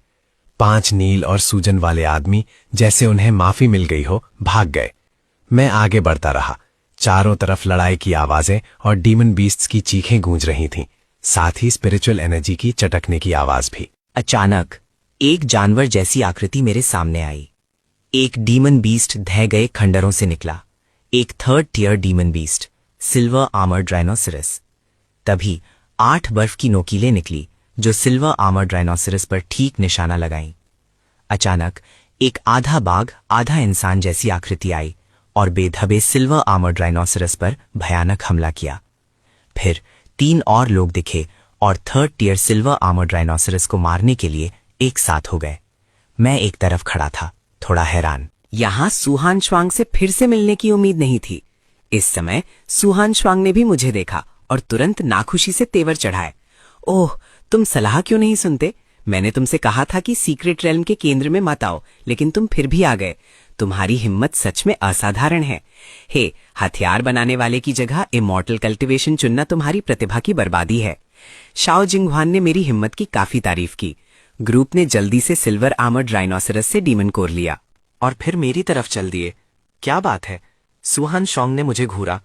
क्या तुम्हें वर्तमान स्थिति समझ नहीं आ रही है? यहाँ हर जगह हेवनली ग्रेड अवेकंड बीन्स और 3rd टियर डीमन बीस्ट्स हैं। तुम एक इमॉर्टल कल्टीवेटर यहाँ क्या कर रहे हो? मैं जानती हूँ कि पास में एक अपेक्षाकृत अखंड खंडहर है जो ज्यादा सुरक्षित है। हम तुम्हें वहां ले जाएंगे। ये महसूस करते हुए कि सुहान श्वांग मुझ पर थोड़ा ज्यादा ही मेहरबान हो रही है, मैं उसे कुछ और बार देखने से खुद को रोक नहीं पाया। शाहो जिंगहुआन और दूसरे 2 जो सु हानश्वांग के साथ थे, वो भी उसे हैरानी से देखने लगे। हनश्वांग, तुम उस पर इतनी मेहरबान क्यों हो रही हो? कहीं तुम उस पर फिदा तो नहीं हो गई? तुम एक second tier heavenly grade awakener हो, वो सिर्फ एक आम खिलाड़ी है। तुम दोनों का कोई भविष्य नहीं है। जाओ जिक्सवान, जो अभी अभी रूप बदला था, अपने असली रूप में वापस आ गया और दोनों को शक से देखने लगा। उसके पहले शब्द बचकाने चुनी भी उसे भरे थे। सू हान श्वांग का सुंदर चेहरा लाल हो गया। तुम पर फिदा हो गए? तुम बड़े बेवकूफ हो। मैंने उसकी मदद सिर्फ इसलिए की क्योंकि हम एक ही सेक्ट से हैं, ठीक है? क्या ऐसा है?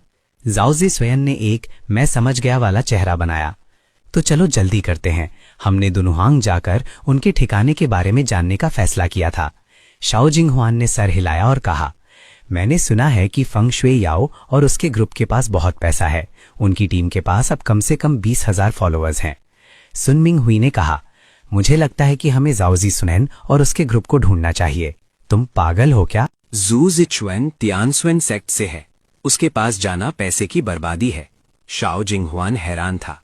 जी जिचुएन और उसके ग्रुप उतने मजबूत नहीं है। मैंने सुना है कि उन्होंने पहले एक 3rd टियर डीमन बीस्ट चुराने की कोशिश की थी और एक मधुमक्खी के छत्ते को छेड़ दिया था। उन्होंने एक स्पिरिट नाइफ भी खो दिया था। बाद में उन्होंने आखिरकार यी ने एक tier 3 blood thirsty demon dragon को हराया, लेकिन उसके खाने को उस आदमी ने छीन लिया। वो अभी भी हाथ में चाकू लिए उसे ढूंढ रहा है। सुन मिंगहुई ने मुस्कुराते हुए समझाया। शाओ जिंगहुआन हैरान था। वो आखिरकार तियानसुएन सेक्ट के हेवनली ग्रेड अवेकनर्स थे, फिर भी इतने कमजोर थे। ग्रुप चलते चलते चर्चा कर रहा था और मैं बिना टोके सुन रहा था। मैंने उम्मीद नहीं की थी कि मेरे और उस आदमी के बीच की दुश्मनी इतनी जल्दी फैल जाएगी। तभी आगे के खंडहरों से एक धीमी गुर्राहट आई। ग्रुप तुरंत चुप हो गया और पूरी तरह से चौकस हो गया। उन्होंने सावधानी से खंडहरों के पीछे से झांका और तुरंत खुश हो गए। एक टियर 3 डेमन बीस्ट, एक ब्लड डेमन। कितनी अच्छी किस्मत है। झाओ जिक्सवान ने अपने होंठ चाटे। लेकिन उसके पास 8 टियर 2 डीमन बीस्ट भी थे। सू हनश्वान ने हल्का सा तेवर चढ़ाया। शाओ जिंगहुआन, एक अग्नि तत्व हेवनली ग्रेड अवेकनर, पहले आगे बढ़ा। उसके हाथों में स्पिरिचुअल आग चटक रही थी। उसका जोश अद्भुत था। झाओ जिक्सवान मुस्कुराया। उसकी मांसपेशियां फूल गईं। उसके कपड़े फट गए। एक पल में वो एक आधा इंसान आधा बाघ जानवर में बदल गया, जिससे एक जंगली और क्रूर ऑरा निकल रही थी। जब वो आगे बढ़ा, सुन मिंगहुई एक स्पिरिट ब्लेड चलाते हुए पीछे पीछे चला। ब्लेड सुनहरी रोशनी से चमक उठी, आसानी से एक 2nd टियर डिमोनिक बीस्ट को मार डाला जो उस पर झपटा था। एक लड़ाई तुरंत शुरू हो गई। सू हनश्वांग, एक मैजिक कल्टीवेटर, ने अपने चारों तरफ बांह जितनी मोटी बर्फ की नुकीलें बनाई, जो तीर की तरह निकलकर युद्ध क्षेत्र को सहायता देने लगी। 1/4 घंटे से भी कम समय में चारों ने कुशलता से काम करते हुए सभी डिमोनिक बीस्ट्स को पूरी तरह से निपटा दिया। 800 पॉइंट्स हाथ में लेकर जाओ जिक्सवान वापस आम हो गया। फिर शाओ जिंगहुआन ने मुझे एक 2nd tier demon beast core फेंका। मुझे भी एक मिला। मैंने थोड़ा हैरान होकर कहा, रख लो। जबकि हान श्वांग ने तुम्हें साथ आने के लिए बुलाया है, तुम अभी टीम के सदस्य हो, सबको हिस्सा मिलेगा। सुन मिंगहुई ने मुस्कुराते हुए कहा, बुरा नहीं है ना? जाओ जिक्सवान ने अपने कपड़े बदले, पास आया और मेरा कंधा थपथपाया। हमारे साथ आओ। अगर हमारे पास मांस है तो तुम्हें एक घूंट सूप मिलेगा। अचानक खंडहरों से 3 स्पिरिचुअल तलवार की आवाजें आईं। हंसती हुई सू हानश्वांग और दूसरे लोग तुरंत पलट गए और खंडहरों के पीछे छिप गए, चौकस हो गए। सू हानश्वांग, छिपो मत। तुम 5 लोग 5000 पॉइंट्स दो और हम मुड़कर चले जाएंगे। एक साफ और मधुर महिला आवाज आई। तुम्हें कौन जानता है? ये कौन है? शाओ जिंगहुआन ने सू हानश्वांग को देखा। सू हानश्वांग ने कुछ हद तक खालीपन से सर हिलाया। जाओ जिक्सवान ने चुपके से आधा बाहर झांका और फिर तुरंत वापस आ गया। कम वक्त फेंग शुएयाओ अभी चर्चा कर रही थी कि उन पर कैसे नजर रखी जाए, लेकिन इससे पहले कि वो कुछ कर पाते, उसने पहले ही उन पर निशाना लगा लिया था। इन लोगों में इतनी ऊर्जा कैसे है? आज उन्होंने 3 सेक्ट्स की हेवनली ग्रेड अवेकन टीम्स को लूटा और छिपने और आराम करने की जगह ढूंढने के बजाय वो हमें लूटने की हिम्मत कर रहे हैं। जाओ जीजवेन ने दांत पीसे। सू हानश्वांग एक पल के लिए चुप रही और फिर बोली, मैंने सुना है कि नंबर 5 में एक हेवनली ग्रेड अवेकेंड है जिसके पास औषधीय क्षमता है। शायद ये फेंग शुएयाओ की टीम का एक है।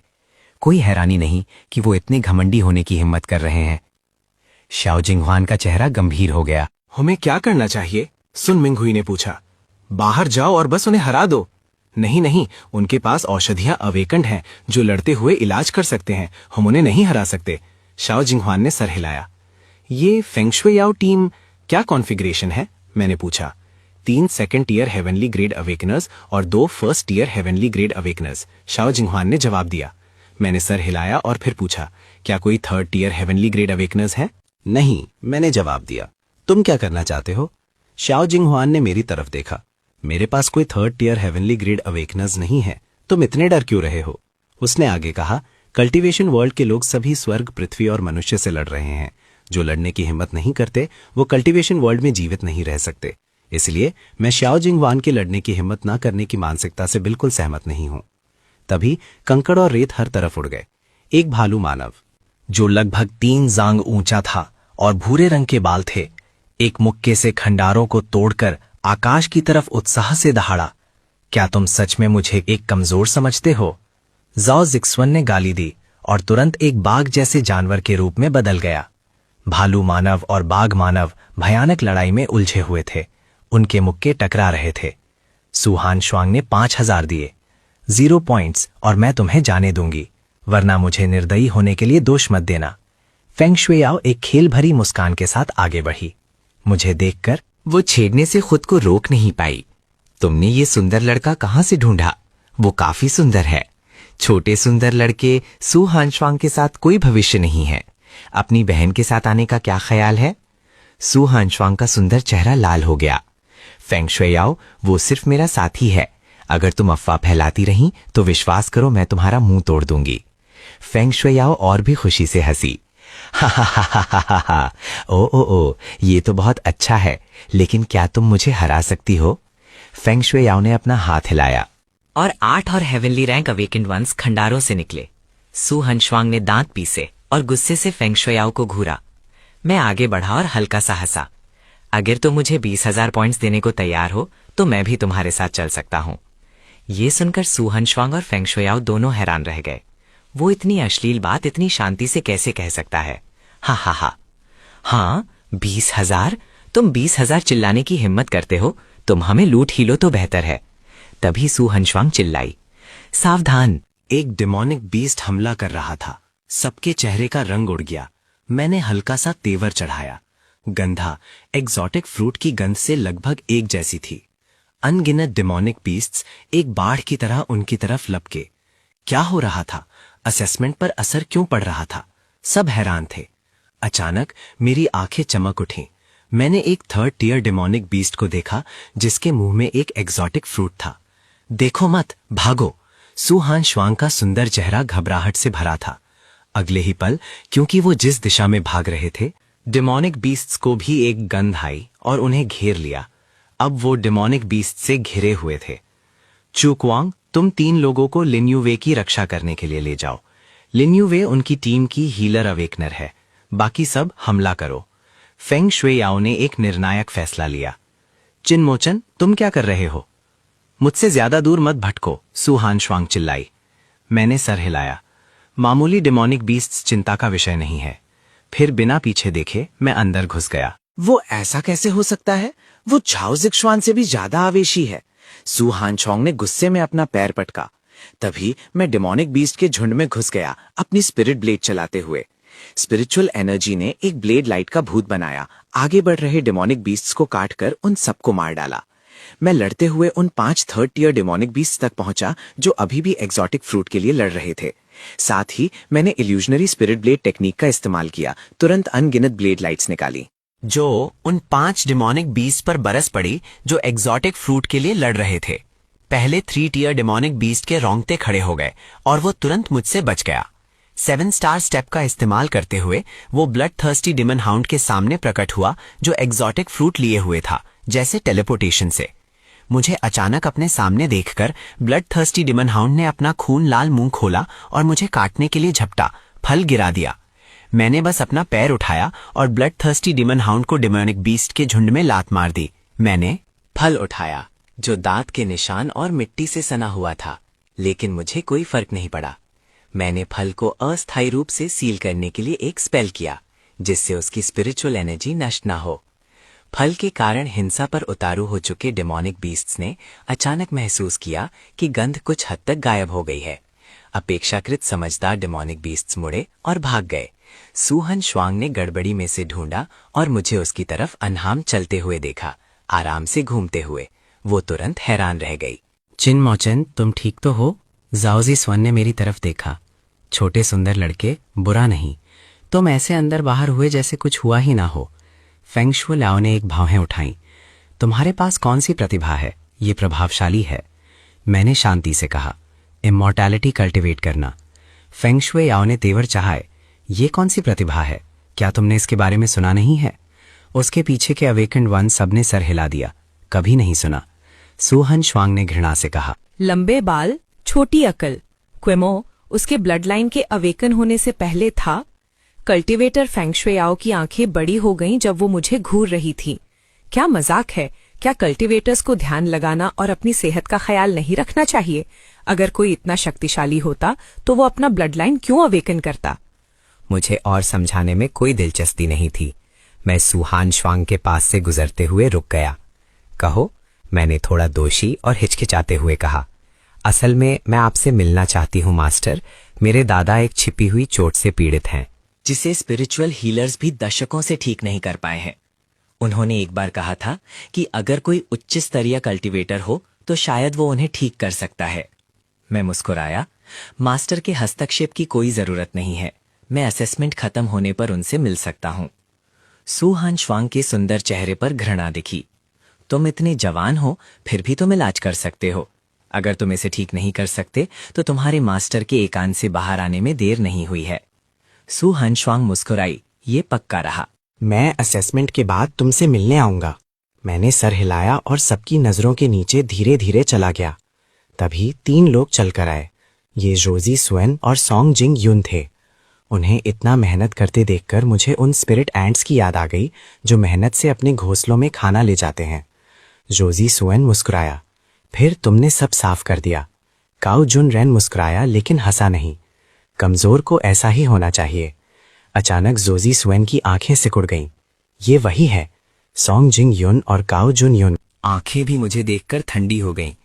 तुमने हमारा शिकार चुराया और अब सीक्रेट रेल्म के केंद्र में आने की हिम्मत कर रहे हो। स्वर्ग का रास्ता है, लेकिन तुम उसे नहीं लेते।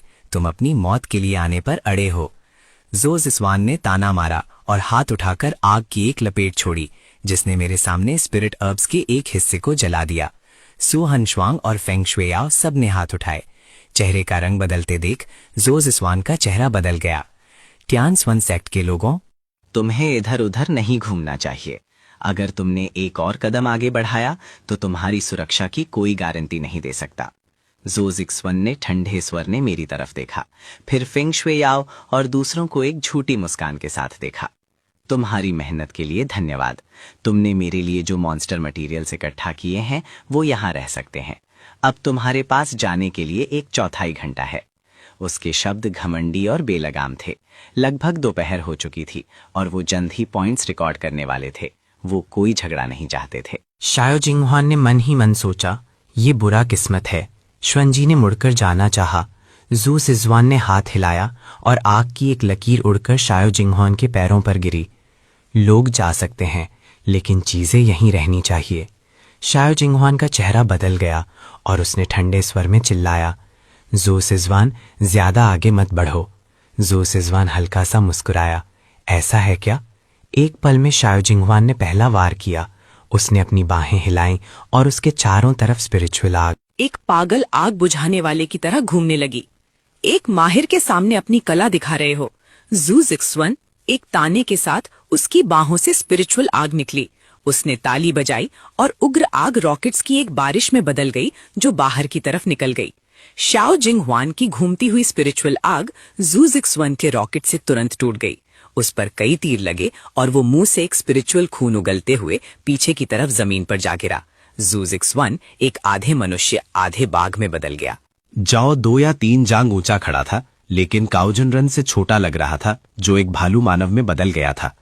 दोनों ने 2 मुक्के मारे और जाओ से सुख्यान लड़खड़ाते हुए कई कदम पीछे चला गया, जबकि काउजन रन हिला तक नहीं।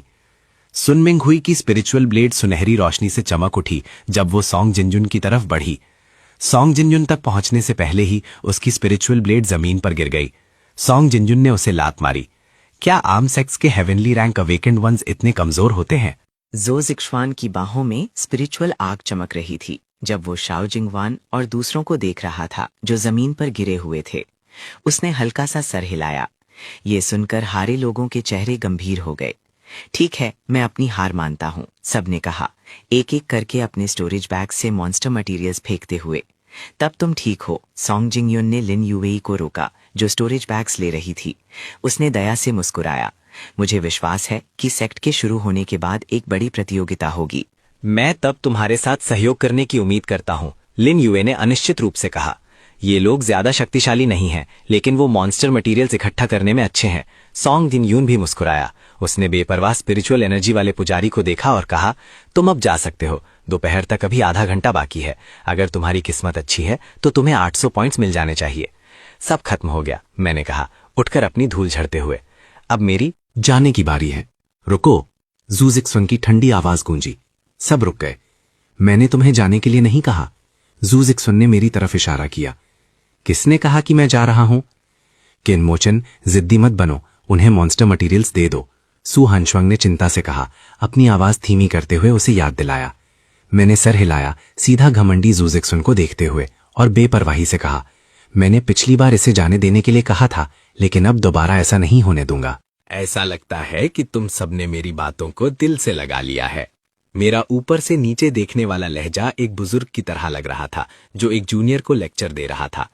दोस्त, क्या तुम्हें स्थिति समझ भी आ रही है? वो ट्यान्स्वन सेक्ट से सेकंड टियर हेवनली ग्रेड अवेकनर्स हैं।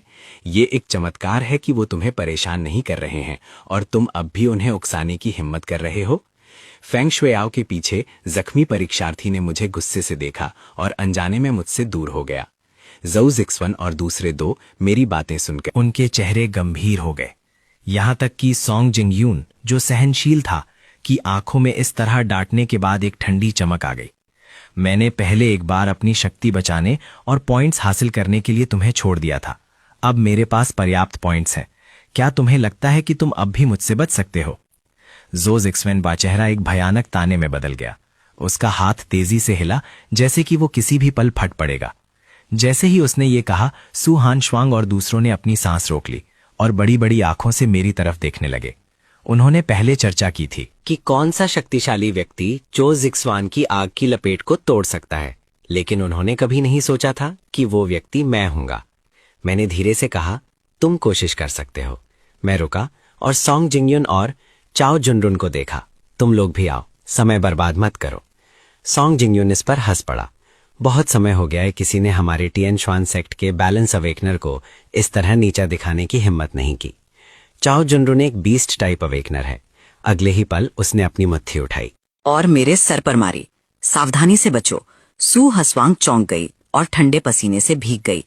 फिर उसने एक विशाल आकृति को पीछे की तरफ उड़ते हुए देखा और एक जोर से धमाके के साथ पीछे के खंडरों में जा टकराई।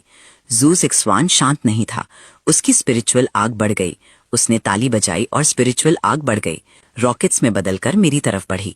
मैंने अपना हाथ उठाया और बर्फीली हवा की एक लहर बाहर निकली, यहाँ तक कि जू जिक्सवान के रॉकेट्स को भी बर्फ की मूर्तियों में जमा दिया। सॉन्ग जिंगयुन का चेहरा बार बार बदला। उसने अचानक झुककर अपनी हथेलियों को जमीन पर दबा दिया। एक अदृश्य स्पिरिचुअल दबाव की लहर मेरी तरफ बढ़ी। मैंने अपना पैर जमीन पर पटका और एक छोटा स्पिरिचुअल एनर्जी का तूफान अचानक बना और फिर उग्र हो गया। स्पिरिट हर्ब की दिशा उल्टी हो गई। सब सॉन्ग जिंगयुन की तरफ इशारा कर रहे थे। स्पिरिचुअल एनर्जी के तूफान ने सॉन्ग जिंगयुन के हमले को तोड़ दिया। सॉन्ग जिंगयुन, जो आधा झुका हुआ जमीन पर था, पीछे की तरफ उड़ गया, मुंह से एक स्पिरिचुअल खून उगलते हुए जो जमीन पर गिरा। ये देखकर जो जिक्सवान ने और पीछे हटने की हिम्मत नहीं की। उसके चारों तरफ की स्पिरिचुअल आग बढ़ गई, फिर एक बाल्टी जितने मोटे आग के नाग में बदल गई, दहाड़ते हुए और मुझे फाड़ते हुए। मैंने अपना मुंह खोला और तेजी से सांस ली। उस भयानक आग के नाक को पूरा निकल गया। फिर मैंने डकार ली और एक सफेद धुएं की किरण छोड़ी। असंभव! जो जिक्सवान का चेहरा पीला पड़ गया। उसने विश्वास न करते हुए सर हिलाया। सू हानश्वांग और दूसरे इस दृश्य को हैरानी से देख रहे थे। मैं दूसरी तरफ बिना किसी भाव के चला। सबसे नजदीकी जू जिक्सवान के पास स्टोरेज बैग लिया और कहा, क्या तुमने एग्जॉटिक फ्रूट्स के बारे में सुना है? तो क्या हुआ अगर तुम उन्हें जानते हो, तो क्या हुआ अगर नहीं जानते? मैंने संतुष्टि से सर हिलाया। अच्छा है कि तुम उन्हें जानते हो। मैं तुम्हें 5 दिन दूंगा एक एग्जॉटिक फ्रूट लाने के लिए। इसे मुझे लूटने की कीमत समझो। जू जिक्सवान ने ताना मारा, तुम क्या हो? तुम्हें एक एग्जॉटिक फ्रूट चाहिए? बिल्कुल नहीं। अगर तुम्हारी हिम्मत है तो मुझे मार डालो। मैं हल्का सा हंसा और सर हिलाया, फिर हल्के से जू जिक्सवान की छाती पर थपथपाया। जू जिक्सवान दर्द से कराहा उठा। तुमने मेरे साथ क्या किया? मेरी प्रतिभा कहाँ गई? मुझे एग्जॉटिक फल ला कर दो और मैं उसे ठीक कर दूंगा। अगर तुम्हें एक आम इंसान बनना ठीक लगता है तो तुम्हें मुझे ढूंढने की जरूरत नहीं है। इसे ठीक करो, वरना असेसमेंट के बाद तुम मर जाओगे। जू जिक्सवान जोर से दहाड़ा। मेरी आंखें ठंडी हो गईं। फिर से कहो। जू जिक्सवान जम गया। उसने महसूस किया जैसे एक फिसलन भरा सांप उसकी गर्दन के चारों तरफ लिपटा हुआ है।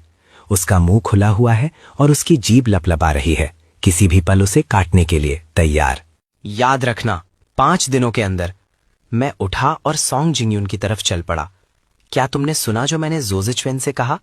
सॉन्ग जिंगयुन ने सर हिलाया और दांत पीसे। शर्त है, एक एग्जॉटिक फ्रूट भूनने के बाद मैं उसे तुम्हारे सेक्ट भेज दूंगा। जोजिचवेन के मुकाबले सॉन्ग जिंगयुन साफ तौर पर ज्यादा व्यवहारिक था, लेकिन उसने फिर भी अस्थायी रूप से उसे सील कर दिया। सॉन्ग जिंगयुन, मुझे एग्जॉटिक फ्रूट लाकर दो और मैं उसे ठीक कर दूंगा। फिर उसने काओ जुनरिन को खंडहरों से बाहर खींच लिया। उसकी प्रतिभा को सील करने के बाद मैंने एग्जॉटिक फ्रूट्स का जिक्र किया। मैंने संतुष्टि से सर हिलाया। 3 एग्जॉटिक फ्रूट्स उसके लिए ची रिफाइनिंग के दूसरे लेवल तक पहुंचने के लिए काफी होने चाहिए। ऐसा करने के बाद मैंने 2 स्टोरेज बैग्स जाओ जिक्सवान और सू हानशवांग को फेंके। जाओ जिक्सवान थोड़ा उलझन में था। क्यों मोचन, तुम्हारा क्या मतलब है? मैं मुस्कुराया। क्या हम एक टीम नहीं है? सबको हिस्सा मिलेगा। सू हानशवांग इसे चाहती थी, लेकिन हिचकिचा रही थी।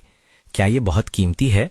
सीतवन, तो इसे मुझे वापस दे दो। सू हानशवांग ने तुरंत स्टोरेज बैग्स को गले से लगा लिया। मैं तो बस शिष्टाचार कर रही थी। दी हुई चीज कौन वापस ले सकता है? मैं निशब्द था। मैं मुड़ा और चला गया। तुम कहाँ जा रहे हो? सू हानशवांग ने पूछा। एक छिपने की जगह ढूंढ रहा हूँ और 50 बायोग्राफी पॉइंट्स का इंतजार कर रहा हूँ। हमने जो तय किया था उसे मत भूलना, सू हानशवांग ने चिल्लाया। मैंने हाथ हिलाया। चिंता मत करो। सबके जाने के बाद जिंगयुन, क्या तुम इसे निगल सकते हो? जो जिक्सवान ने जोर से पूछा। सॉन्ग जिंगयुन ने जो जिक्सवान को देखा। मैं शिनलिंग हाओ और दूसरों से मदद मांगने जाना चाहता हूं। उन्हें एक दुर्लभ फल दो और वो जरूर मदद करने के लिए तैयार होंगे।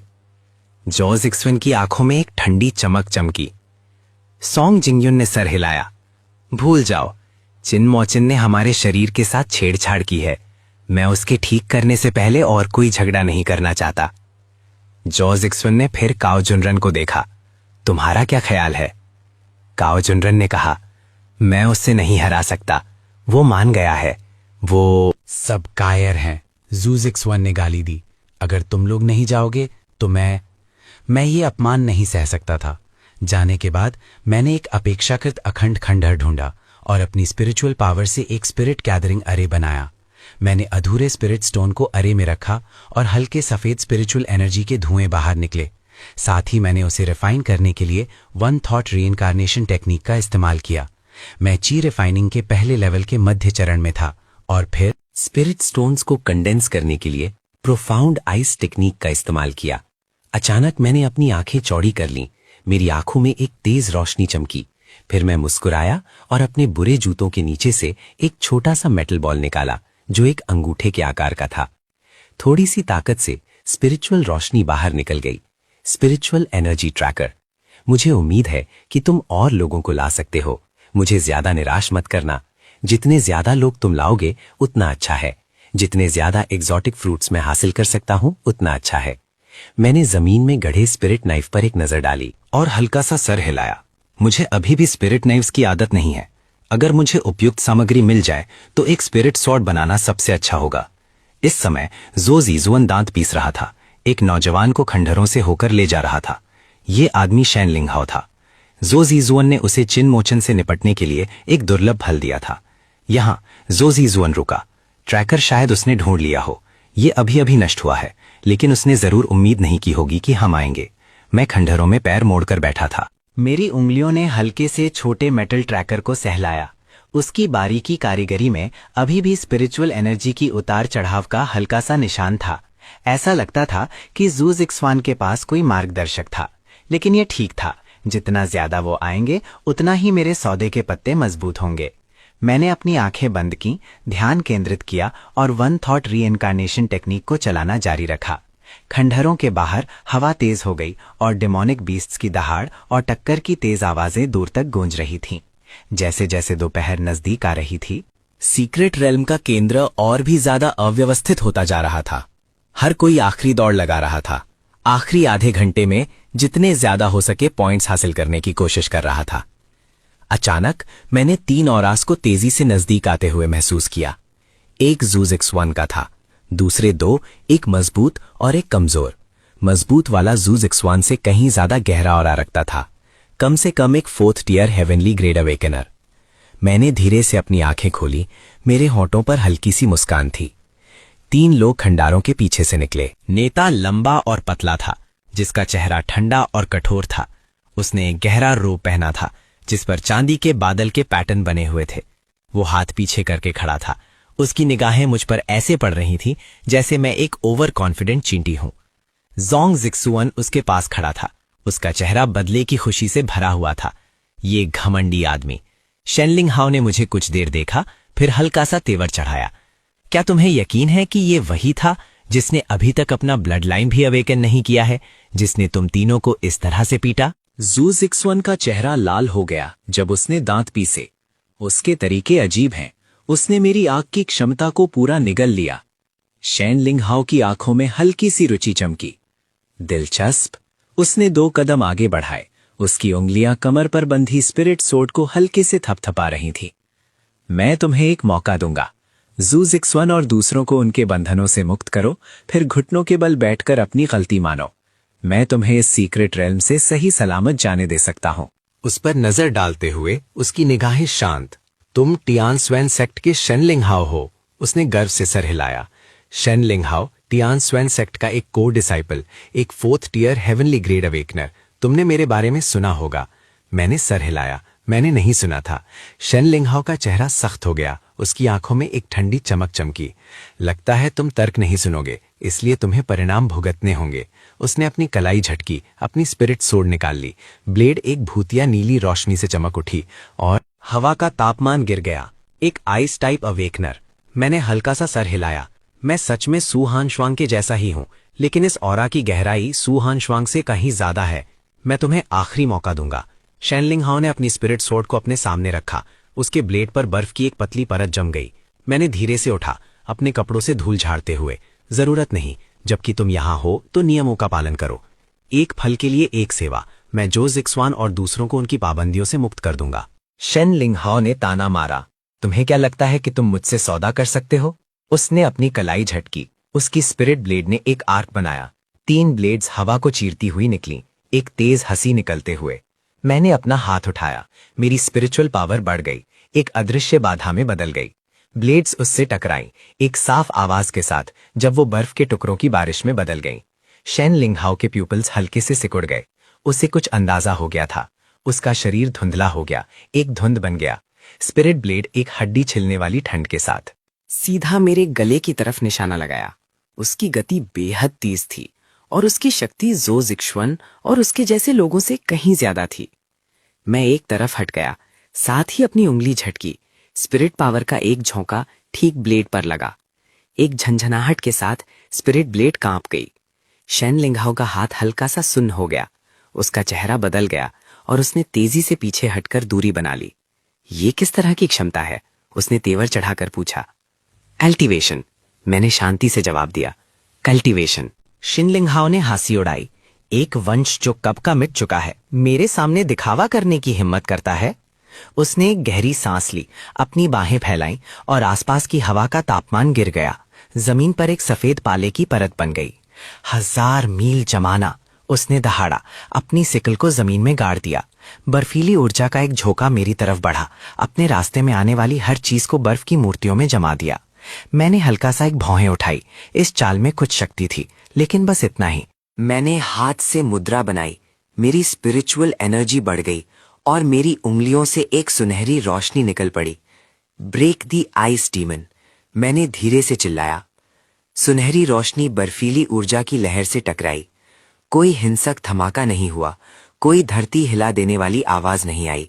सुनहरी रोशनी बर्फीली ऊर्जा की लहर को एक गरम चाकू की तरह मक्खन में से काट गई। शेनलिंग हाओ का चेहरा बुरी तरह बदल गया। ये कैसे हो सकता है? इससे पहले कि वो कुछ समझ पाता, सुनहरी रोशनी पहले ही उसके सामने थी। एक धमाके के साथ डोर फेंक दिया गया। दो टूटी हुई दीवारों से टकराकर आखिरकार रुक गया। ज़ूज़िक्सवैन वहीं खड़ा था। उसके पैर कमजोर थे, उसका चेहरा मौत जैसा पीला था। उसका सबसे शक्तिशाली हथियार एक ही वार तक नहीं टिका था। मैं शेन लिंगहाओ के पास गया। वो मलबे में पड़ा था, उसके होंठों से ठंडा पानी निकल रहा था। लिंगशुए की आंखें गुस्से से भरी हुई थी। मैंने उसे शांति से देखा। इस एक्सोटिक फ्रूट को 5 दिनों के अंदर मेरे पास पहुंचाओ, वरना तुम्हारा हाल भी ज़ूज़िक्सवैन और दूसरों जैसा होगा। शेन लिंगहाओ ने दांत पीसे खड़े होने की कोशिश कर रहा था, लेकिन पाया कि वो अपनी आइस टाइप क्षमताओं को बिल्कुल भी सक्रिय नहीं कर सकता। तुमने मेरे साथ क्या किया? वो हकलाया। बस एक छोटा सा स्पेल। मैं मुड़ा और चला गया। याद रखना, 5 दिनों के अंदर। दोपहर में सीक्रेट रेल्म के ऊपर आसमान में एक लंबी घंटी बजी। ये इस बात का संकेत था कि पॉइंट्स एंट्री चैनल खुल रहा है। मैंने नजदीकी एंट्री पॉइंट की तरफ अपनी गति तेज कर दी। रास्ते में मिले परीक्षार्थियों ने मुझे अकेला देखकर पहले तो मुझे लूटना चाहा, लेकिन मुझ पर बची हुई लड़ाई की ऑरा महसूस करने के सब ने समझदारी से रास्ता दे दिया। Points entry point secret realm के किनारे पर स्थित था एक अस्थायी स्पिरिट अरे प्लेटफॉर्म। कई सेक्ट के बुजुर्ग प्लेटफॉर्म पर बैठे थे, जिनके सामने पॉइंट्स रिकॉर्ड करने के लिए उपकरण तैर रहे थे। जब मैं लाइन में इंतजार कर रहा था, मैंने आसपास के परीक्षार्थियों को आपस में चर्चा करते सुना। मैंने सुना है कि टियान स्वेन सेक्ट के जोजी स्वेन की प्रतिभा नष्ट हो गई है। क्या ये सच है या नहीं? इतनी हिम्मत किसने की, कौन जाने। वैसे भी ये असेसमेंट एक बड़ा इवेंट होने वाला है। मैं शांत रहा, जैसे कि जिन लोगों के बारे में वो बात कर रहे थे उनसे मेरा कोई लेना देना नहीं था। जब मेरी बारी आई, मैंने अपने स्टोरेज बैग से मॉन्स्टर मटेरियल्स खाली किए। डेटा एंट्री के प्रभारी बुजुर्ग ने उन पर एक नजर डाली और हल्का सा तेवर चढ़ाया। मैंने सर हिलाया। बुजुर्ग ने अपने स्पिरिचुअल डिटेक्टर से मटेरियल्स को स्कैन किया और थोड़ा हैरान हुआ। 1850 पॉइंट्स, बुरा नहीं। उसने मेरी तरफ फिर से देखा। कल्टीवेटर, मुझे याद है कि तुमने कल्टीवेशन चुना था। मैंने सर हिलाया। बुजुर्ग ने सर हिलाया और मुस्कुराया और कुछ नहीं कहा। उसने स्कोर को मेरी आइडेंटिटी स्पिरिट टैबलेट में दर्ज किया और मुझे जाने के लिए इशारा किया। जब मैं सीक्रेट रेल्म से बाहर निकला तो सूरज तेजी से चमक रहा था। मैंने आंखें सिकोड़कर आसमान को देखा। असेसमेंट खत्म हो गया था, लेकिन असली चुनौती अभी शुरू हुई थी। वह परिवार का एग्जॉटिक फ्रूट, सू हानश्वांग की बीमारी और ज़ूज़िक्सवैन और दूसरों द्वारा वादा किया गया एग्जॉटिक फ्रूट, ये सब चीजें हैं जिनसे मुझे जल्द से जल्द निपटना है। जब मैं सेक्ट लौटा तो शाम हो चुकी थी। मेरे माता पिता पहाड़ के दरवाजे पर मेरा इंतजार कर रहे थे। मेरी माँ की आंखें थोड़ी लाल थीं जब वो आगे बढ़ी और मेरा हाथ पकड़ लिया। अच्छा हुआ तुम वापस आ गए। मेरे पिता एक तरफ खड़े थे, कुछ नहीं बोल रहे थे, लेकिन उनकी आंखों में चिंता साफ दिख रही थी। मेरा दिल गर्मा गया। इस जीवन में चाहे कुछ भी हो, मैं उसकी रक्षा करूंगा। घर वापस आने पर मेरे पिता ने स्नैक्स की एक शानदार दावत तैयार की थी। खाने की मेज पर उन्होंने हिचकिचाते हुए पूछा, असेसमेंट कैसा रहा? 1850 पॉइंट्स। मेरे पिता का हाथ कांप गया और उन्होंने लगभग अपनी चॉपस्टिक्स गिरा दी। 1800 पॉइंट्स। उन्होंने मुझे विश्वास ना करते हुए देखा। क्या तुम्हें यकीन है? मैंने सर हिलाया। मेरे पिता एक पल के लिए चुप रहे, फिर अचानक मुस्कुराए। उन्होंने 2 बार अच्छा कहा, लेकिन उनकी आंखें थोड़ी लाल थीं। मेरी माँ, वो भी आंसू पूछ रही थीं। वो ब्लड लाइन अवेकनिंग या इमॉर्टैलिटी के रास्ते के बारे में कुछ नहीं समझते थे। वो सिर्फ ये जानते थे कि उनके बच्चे ने उन्हें निराश नहीं किया था। खाने के बाद मैं अपने कमरे में वापस आया, पैर मोड़कर बैठा और वो एग्जॉटिक फ्रूट निकाला जो मुझे उस सोशलाइट से कभी नहीं मिला था। भले ही फल अधूरा था, लेकिन उसमें मौजूद स्पिरिचुअल एनर्जी अभी भी काफी थी। मैंने उसे स्पिरिट गैदरिंग अरे में रखा और उसे रिफाइन करना शुरू कर दिया। स्पिरिचुअल एनर्जी की धारियां मेरे शरीर में घुस गईं। मैंने री इनकारनेशन टेक्निक को तेजी से चलाया। ची रिफाइनिंग लेवल 1 के अंतिम चरण और ची रिफाइनिंग लेवल 1 के शिखर पर पहुंच गया। जब एग्जॉटिक फ्रूट पूरी तरह से मुरझा गया और धूल में बदल गया तो मेरी कल्टीवेशन ची रिफाइनिंग लेवल 1 के शिखर पर स्थिर हो गई थी, ची रिफाइनिंग लेवल 2 से सिर्फ एक कदम दूर। मैंने अपनी आंखें खोली और एक गंदी हवा की सांस छोड़ी। ये काफी नहीं था, मुझे और एग्जॉटिक फ्रूट्स की जरूरत थी। मैंने एक कम्युनिकेशन टैलिस्मान निकाला और वे मिंगवैन को एक संदेश भेजा, कल मैं वे के पास जाऊंगा। थोड़ी देर बाद वे मिंगवैन लौट आया, मैं तब तुमसे शहर के बाहर मिलूंगा। अगली सुबह मैंने एक साफ रोब पहना और अपने माता पिता को बताया कि मैं सेक्ट छोड़ने से पहले शहर में घूमने जा रहा हूं। वे परिवार युनजू का एक प्रमुख वंश था जो शहर के पूर्व में स्पिरिचुअल नस पर स्थित था। जब मैं पहुंचा, वे मिंग युआन पहले से ही शहर के बाहर इंतजार कर रहा था। उसकी चोट अभी तक ठीक नहीं हुई थी और उसका चेहरा अभी भी कुछ पीला था, लेकिन उसका जोश पहले दिन से बहुत बेहतर था। छोटे भाई, कृपया उसे मुझे शहर में ले जाने दो। कई गलियों से गुजरने के बाद मैं एक शानदार हवेली में पहुंचा। मुख्य द्वार के दोनों तरफ 2 पत्थर से बने स्पिरिट बीस्ट्स खड़े थे। द्वार के ऊपर वेई परिवार मैंशन लिखा हुआ एक पत्र लटका हुआ था जो जोश भरे स्ट्रोकों से लिखा गया था। साफ तौर पर एक उस्ताद सुलेखक का काम। वे मिंग युआन ने मुझे सीधा हवेली में ले गया। रास्ते में मिले नौकर सब सम्मान से झुक गए। कई आंगनों से गुजरने के बाद हम एक सुंदर साइड रूम में पहुंचे। परिवार का मुखिया अंदर था। वे मिंग युआन ने दरवाजा खोला। कमरे के अंदर एक सुजुकी बेड पर एक दुबला पतला बूढ़ा आदमी लेटा हुआ था। उसकी सांस कमजोर थी, उसका चेहरा पीला था और उसकी आंतरिक ऊर्जा अव्यवस्थित थी, जो साफ तौर पर गंभीर आंतरिक चोटों का संकेत दे रही थी।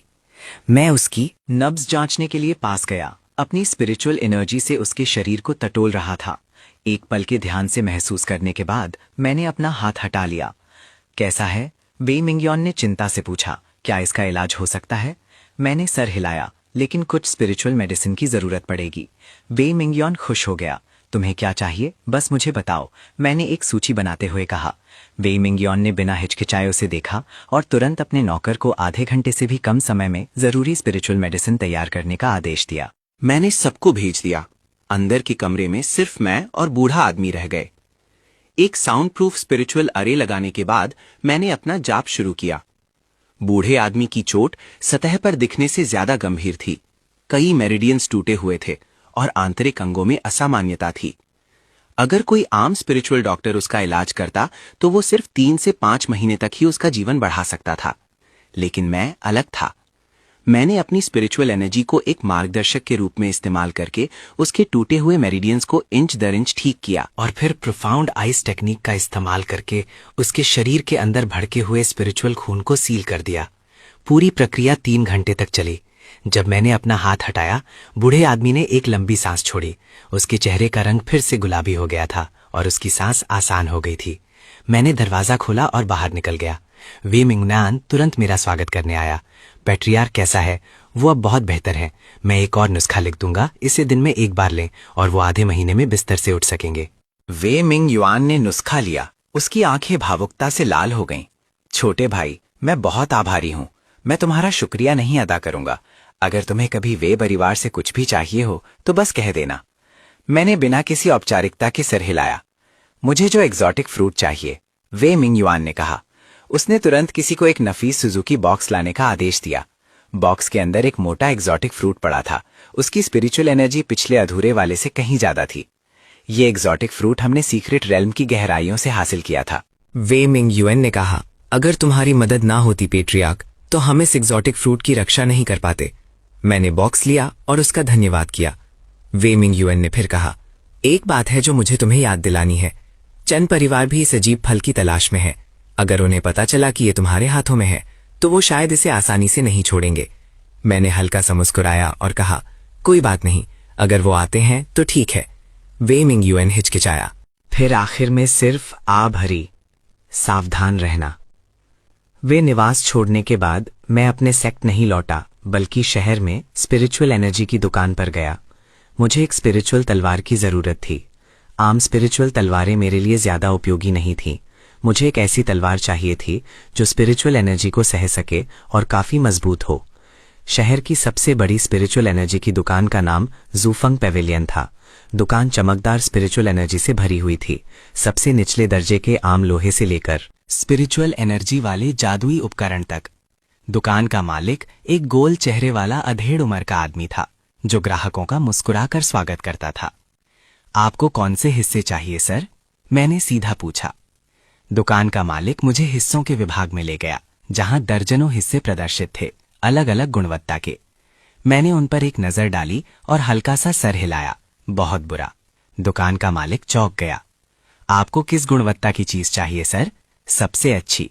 दुकान का मालिक एक पल के लिए सोचा और अंदर के कमरे से एक काली स्पिरिट तलवार निकाली। इस तलवार का नाम शुअन युआन है। ये गहरे समुद्र के ठंडे लोहे से बनी है और चौथे स्तर से नीचे की स्पिरिचुअल शक्ति को सह सकती है। ये मेरी दुकान का खजाना है, मेरे अपने अंदाज में बनी हुई। मैंने तलवार ली और उसमें स्पिरिचुअल शक्ति डाली। तलवार हल्की सी कांपी और एक साफ तलवार की आवाज निकली। बुरा नहीं है, लेकिन बस इतना ही। मैंने सर हिलाया और तलवार नीचे रख दी। क्या आपके पास कुछ बेहतर है? दुकान का मालिक परेशान दिखा। ये पहले से ही सबसे अच्छा है। मैं तेवर चढ़ाया। गहरे समुद्र का ठंडा लोहा अच्छा है, लेकिन उसमें कठोरता की कमी है और वो ज्यादा शक्तिशाली स्पिरिचुअल शक्ति के प्रभाव को नहीं सह सकता। मुझे एक ऐसी स्पिरिट तलवार चाहिए जो मेरे कल्टीवेशन के स्तर के साथ बढ़ सके। दुकान का मालिक एक पल के लिए सोचा और अचानक उसकी आंखें चमक उठीं। सर, क्या आपने कभी रॉकेट्स के बारे में सुना है? रॉकेट्स? मुझे रुचि हुई। दुकान का मालिक ने अपनी आवाज धीमी की। कथा है कि तलवार बनाने वाले एक गुप्त तकनीक है, जिससे एक डीमन बीस्ट की आत्मा को एक तलवार में सील किया जा सकता है, जिससे उसे अपने आप बढ़ने की क्षमता मिलती है।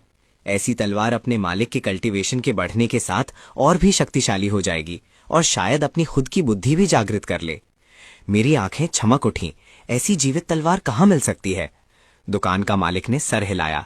ये गुप्त तकनीक कब की खो चुकी है, लेकिन मैंने सुना है कि सुनसान इलाके की गहराइयों में एक प्राचीन खंडहर है, जहां जीवित तलवारें बनाने की विधि शायद अभी भी मौजूद हो। सुनसान इलाका, मैंने सोचा। ये एक खतरनाक जगह है जहां डीमन बीस्ट्स भरे हुए हैं, लेकिन यहीं अनगिनत दुर्लभ और कीमती सामग्री का स्रोत भी है। अगर मैं सच में जीवित तलवारें बनाने की विधि ढूंढ सका तो ये यात्रा बेकार नहीं जाएगी। मैंने दुकान के मालिक का धन्यवाद किया और चला गया। जब मैं सेक्ट लौटा तो शाम हो चुकी थी। सू हनश्वांग सेक्ट के दरवाजे पर मेरा इंतजार कर रही थी। मुझे लौटते देख मैंने उसे सलाम किया। तुम कहाँ थे? मैं कब से तुम्हें ढूंढ रही हूं। उसने हल्का सा एक भौहें उठाई। उसने आंखें घुमाई। तुमने वादा किया था, क्या तुम भूल गए? मेरे दादा की बीमारी। मुझे अचानक याद आया, कल मैं आज थोड़ा थका हुआ हूं। सू हानस्वांग ने मुझे कुछ देर देखा। तुम्हारा रंग सच में अच्छा नहीं है। मैं कल दोपहर तुमसे मिलने आऊंगी। इतना कहकर वो मुड़ा और चला गया। कुछ कदम चलने के बाद वो फिर से मुड़ा। भूलना मत। मैंने हाथ हिलाकर इशारा किया कि मैं समझ गया। अपने कमरे में वापस आकर मैंने एक्सोटिक फ्रूट निकाला और उसे रिफाइन करना शुरू कर दिया।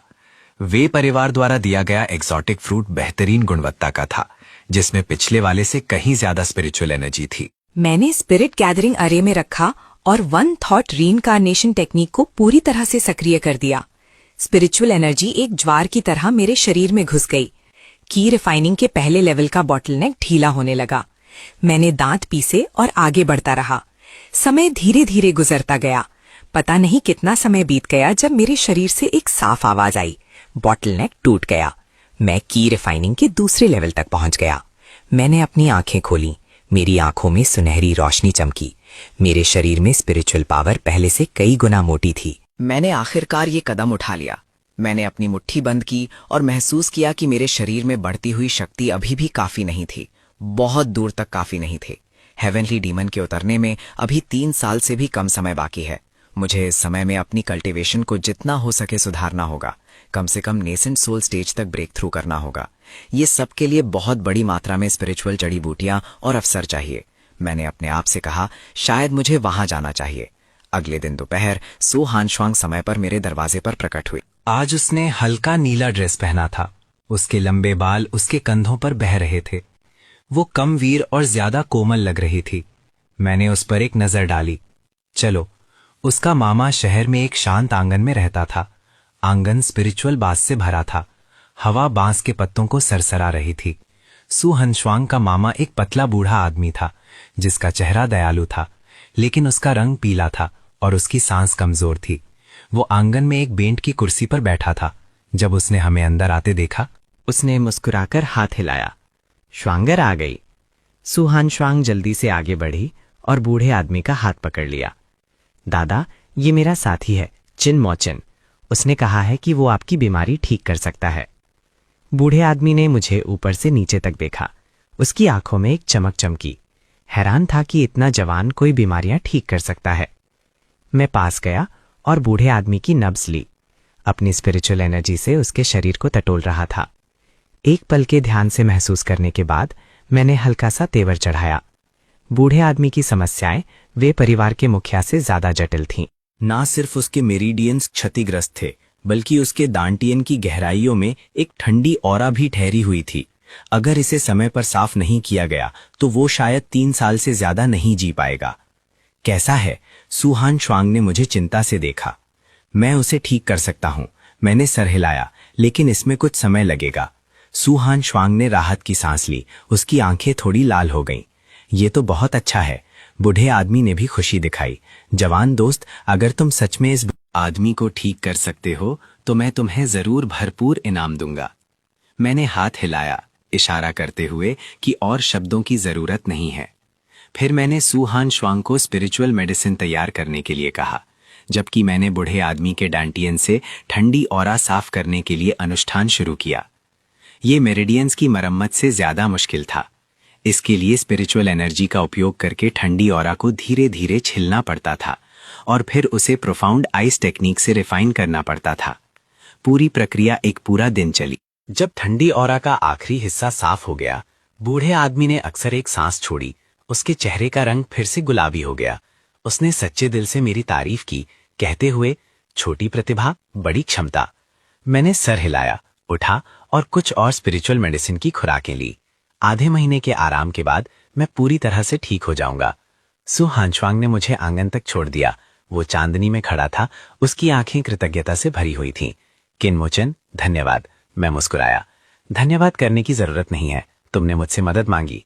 मैं एक उचित सौदे के साथ तुम्हारी मदद करूंगा। सु हनश्वांग ने अपने होंठ चबाए। तो मैं तुम पर एक एहसान करती हूं। अगर तुम्हें भविष्य में कुछ भी चाहिए हो तो बस कह देना। मैंने सर हिलाया, मुड़ा और चला गया। कुछ कदम चलने के बाद उसने अचानक मुझे बुलाया। किनमोचन वापस मुड़ा। वो चांदनी में खड़ा था, बोलने में हिचकिचा रहा था, लेकिन आखिर में सिर्फ इतना ही कहा, रास्ते में सावधान रहना। हाथ हिलाया और रात में गायब हो गया। अगले दिनों में मैं विल्डरनेस की अपनी यात्रा की तैयारी करने लगा। मैंने विल्डरनेस के बारे में कई प्राचीन ग्रंथों से सलाह ली और वह परिवार और सु हनश्वांग के मामा से कई चीजों के बारे में पूछा। विल्डरनेस यूनजू के उत्तर में स्थित था, एक विशाल प्राचीन पर्वत श्रृंखला जो दानवों से भरी हुई थी और अनगिनत दुर्लभ खजाने थे। लेकिन यह खतरे से भी भरा हुआ था। यहां तक कि एक 5वें स्तर का जागृत व्यक्ति भी अगर खतरनाक इलाके में घुस जाता तो मर जाता। लेकिन मैं डरपोक नहीं था। अपने पिछले जीवन में मैं कहीं ज्यादा खतरनाक जगहों से बच चुका था, तो एक मामूली सुनसान जंगल क्या चीज है। 5 दिन बाद जो जिक्सवान और सोंग जिंगयून ने वादे के अनुसार एग्जॉटिक फ्रूट पहुंचा दिया। जू जिक्श्वन ने अपना चेहरा गंभीर ने मुझे स्पिरिट बॉक्स फेंका और सील खोल दी। मैंने स्पिरिट बॉक्स लिया, उसे खोला और सही होने की पुष्टि करने के बाद मैंने अपना हाथ उठाया और उनके शरीरों के अंदर की सील खोल दी। जू जिक्श्वन ने अपना शरीर खींच लिया, अपनी क्षमताओं को वापस महसूस करते हुए, और उसकी आंखों में हत्या की एक झलक चमकी। लेकिन आखिर में उसने खुद को रोक लिया और मुड़कर चला गया। जाने से पहले सोंग जिंगयून ने मेरी तरफ देखा। किनमोचन, तुम शक्तिशाली हो, लेकिन मैं तुम्हें सलाह देता हूं कि ज्यादा दिखावा मत करो। हेवनली प्रोफाउंड सेक्ट कोई ऐसा नहीं है जिससे तुम उलझ सको। मैं शांति से मुस्कुराया। याद दिलाने के लिए धन्यवाद। उनके जाने के बाद मैंने 3 एग्जॉटिक फ्रूट्स निकाले, वेई परिवार से मिले एक को जोड़कर। अब मेरे हाथ में 4 एग्जॉटिक फ्रूट्स थे। उस रात मैंने 1, 2, 3 रिफाइन करना शुरू किया। जब चौथा एग्जॉटिक फ्रूट धूल में बदल गया तो मेरी कल्टीवेशन ची रिफाइनिंग के दूसरे लेवल तक पहुंच गई थी और मैं तीसरे लेवल से सिर्फ 1 कदम दूर था। मुझे और एग्जॉटिक फ्रूट्स की जरूरत थी और डेजोलेट रीजन जाना सबसे अच्छा स्थान था। अगली सुबह मैंने अपना सामान बांधा, अपने माता पिता के लिए एक पत्र छोड़ा और उन्हें बताया कि मैं कुछ समय के लिए शहर में प्रशिक्षण के लिए जा रहा हूँ और उन्हें चिंता नहीं करनी चाहिए। फिर मैं अकेला डेजोलेट रीजन के लिए निकल पड़ा। शहर छोड़ने के बाद मैंने एक उड़ान यंत्र निकाला, उसमें अपनी स्पिरिचुअल एनर्जी डाली और आसमान में उड़ गया। युन्जू सिटी मेरे पीछे छोटा और छोटा होता गया, आखिर में एक काला बिंदु बन गया और क्षितिज में गायब हो गया। आगे अनंत जंगल और लगातार पर्वत श्रृंखलाएं थीं। वहां वो सब कुछ था जो मैं चाहता था, लेकिन अनगिनत खतरे भी थे जिनका मुझे सामना करना पड़ेगा। फिर भी मैं निडर था, क्योंकि मैं जानता था कि सिर्फ लगातार मजबूत होकर ही मैं उन लोगों की रक्षा कर सकता हूं जिन्हें मैं बचाना चाहता हूं, और सिर्फ सबसे ऊंचे स्थान पर खड़े होकर ही मैं अपनी नियति को बदल सकता हूं। जंगल, मैं आ गया था। पूरे दिन उड़ने के बाद मैं आखिरकार जंगल के बाहरी किनारे तक पहुंचा। यहाँ कम ही आपेखे और हवा स्पिरिचुअल जड़ी बूटियों और डिमोनिक बीस्ट्स की गंध से भरी हुई थी। मैं यंत्र से कूदा। एक पहाड़ी के शिखर पर उतरकर मैंने अनंत प्राचीन पहाड़ों को देखा। प्राचीन पेड़ आसमान तक पहुंच रहे थे, बेलें झाड़ों की तरह थीं। कभी कभी एक विशाल डेमोनिक बीस्ट जंगल से होकर गुजरता था, जिससे हवा का एक झोंका उठता था। मैंने एक गहरी सांस ली। समृद्ध स्पिरिचुअल एनर्जी ने मुझे ताजगी दी। ये सुनसान इलाका सच में अपनी प्रतिष्ठा के अनुसार था। यहां तक कि बाहरी घेरे में भी स्पिरिचुअल एनर्जी की सघनता युन्जू सिटी से कहीं ज्यादा थी। अगर मैं और गहरा जा सकता और स्पिरिचुअल नसों का संगम ढूंढ सकता, मेरी कल्टीवेशन की स्पीड जरूर दुगनी हो जाएगी। मैंने अपना रास्ता ढूंढने के लिए एक नक्शा निकाला। वी मिंगयुआन द्वारा दी गई जानकारी के अनुसार सुनसान इलाके के गहराई में एक प्राचीन खंडहर था, जिसे 10,000 साल पहले के एक कल्टीवेशन सेक्ट के अवशेष कहा जाता था। शायद जिंदा तलवारें बनाने का तरीका अभी भी वहां मौजूद हो, या उससे भी ज्यादा कीमती चीजें। मैंने नक्शा रखा, अपनी मूवमेंट टेक्निक का इस्तेमाल किया और सुनसान इलाके की गहराई की तरफ तेजी से बढ़ा। हालांकि ची रिफाइनिंग के दूसरे लेवल पर मेरी कल्टीवेशन ज्यादा नहीं थी। वन थॉट रीइंकार्नेशन टेक्निक और प्रोफाउंड आइस टेक्निक के साथ आम 3rd ईयर डिमोनिक बीस्ट्स मेरे सामने कुछ भी नहीं थे। सुनसान इलाके में 10 मील अंदर जाने के बाद डिमोनिक बीस्ट्स की संख्या काफी बढ़ गई। मैंने कई बेवकूफ 1st और 2nd ईयर डिमोनिक बीस्ट्स को मारा, उनके डिमोनिक कोर्स लिए और आगे बढ़ता रहा। रात होने पर मुझे एक गुफा मिली, एक स्पिरिट अरे लगाया और पैर मोड़कर आराम किया। आधी रात में सुनसान इलाके में डिमोनिक बीस्ट्स की दहाड़े गूंज रही थीं। और दूर से एक कान फाड़ने वाली दहाड़ भी आई, कम से कम एक 5th टीयर डिमोनिक बीस्ट की औरा। मैंने अपनी आंखें बंद की, अपना ध्यान लगाया और बिना हिले बैठा रहा। मेरे पिछले अनुभव ने मुझे बताया था कि सुनसान इलाके में ज्यादा उत्सुकता मेरी मौत का कारण बनेगी। अगली सुबह मैं इलाके में और गहराई तक बढ़ता रहा। दोपहर के आसपास मैं एक झरने के पास आराम कर रहा था जब अचानक मुझे आगे लड़ाई का एहसास हुआ। मैंने अपनी औरा छुपाई और चुपचाप आगे बढ़ा। मैंने 5 लोगों को झरने के नीचे एक खुली जगह पर 4th टीयर डिमोनिक बीस्ट से लड़ते हुए देखा। वो जानवर एक विशाल, बेहद मजबूत आर्मर्ड ड्रैगन लिजर्ड था जो स्केल से ढका हुआ था। 5 अवेकन्ड लोगों का तालमेल अच्छा था, लेकिन वो साफ तौर पर कमजोर पड़ रहे थे। हवा की दिशा में उनमें से एक पहले से ही घायल था, उसके कपड़े खून से सने थे। मैंने रास्ता बदलने का सोचा, लेकिन मेरी नजर अचानक उनमें से एक की कमर पर लटकते स्पिरिट कोर्स पर गई। उन स्पिरिट कोर्स से निकलने वाली ऑरा बिल्कुल एग्जॉटिक फ्रूट्स जैसी ही थी और वहां एक से ज्यादा थे। मैं रुका और अंधेरे से देखने लगा। 5 लोग साफ तौर पर अब ज्यादा देर तक नहीं टिक सकते थे। एक्सप्लोडिंग आर्मर ड्रैगन क्रीक ने एक को अपने पंजे से दूर फेंक दिया और दूसरे को अपनी पूंछ से झरने में गिरा दिया। बाकी 3 लोगों के चेहरे का रंग उड़ गया और वो मुड़कर भागे। एक्सप्लोडिंग आर्मर ड्रैगन क्रीक दहाड़ा और उनके पीछे भागा। इस मौके का फायदा उठाते हुए मैं घायल और गिरे हुए आदमी के पास तेजी से गया। उस आदमी ने मुझे डर से देखा। तुम कौन हो? मैंने जवाब नहीं दिया, बल्कि बस उसकी कमर से स्पिरिट बॉक्स लिया और उसे खोला। अंदर 3 एग्जॉटिक फ्रूट्स थे जो स्पिरिचुअल एनर्जी से भरे थे और बेहतरीन क्वालिटी के थे। ये है तुम्हारे आदमी ने। हाँ में सिर हिलाया और फिर ना में सिर हिलाया। हमने तुम्हें खंडहरों में ढूंढा। वो अपनी बात पूरी करने से पहले ही बेहोश हो गया। मैंने स्पिरिट बॉक्स रख दिया और उसका स्टोरेज बैग चेक किया। उसके अंदर कई डीमन कोर्स और कुछ स्पिरिचुअल हर्ब्स थे। बुरा नहीं, मैं जाने के लिए उठा जब अचानक मेरे पीछे से एक दहाड़ आई आर्मर्ड ड्रैगन स्ट्रीम वापस आ गया था। मेरे हाथ में स्पिरिट बॉक्स देखकर उसकी आंखें खून की तरह लाल हो गईं। 4th टियर डीमन बीस्ट में थोड़ी समझ होती है और उन्हें साफ पता होता है कि स्पिरिट बॉक्स में क्या है। मैंने ठंडी सांस ली। मैं लड़ना नहीं चाहता था। आर्मर ड्रैगन लिजर्ड ने अपना खून से लाल मुंह खोला और मुझ पर झपटा। मैं तेजी से हिला और झपटा।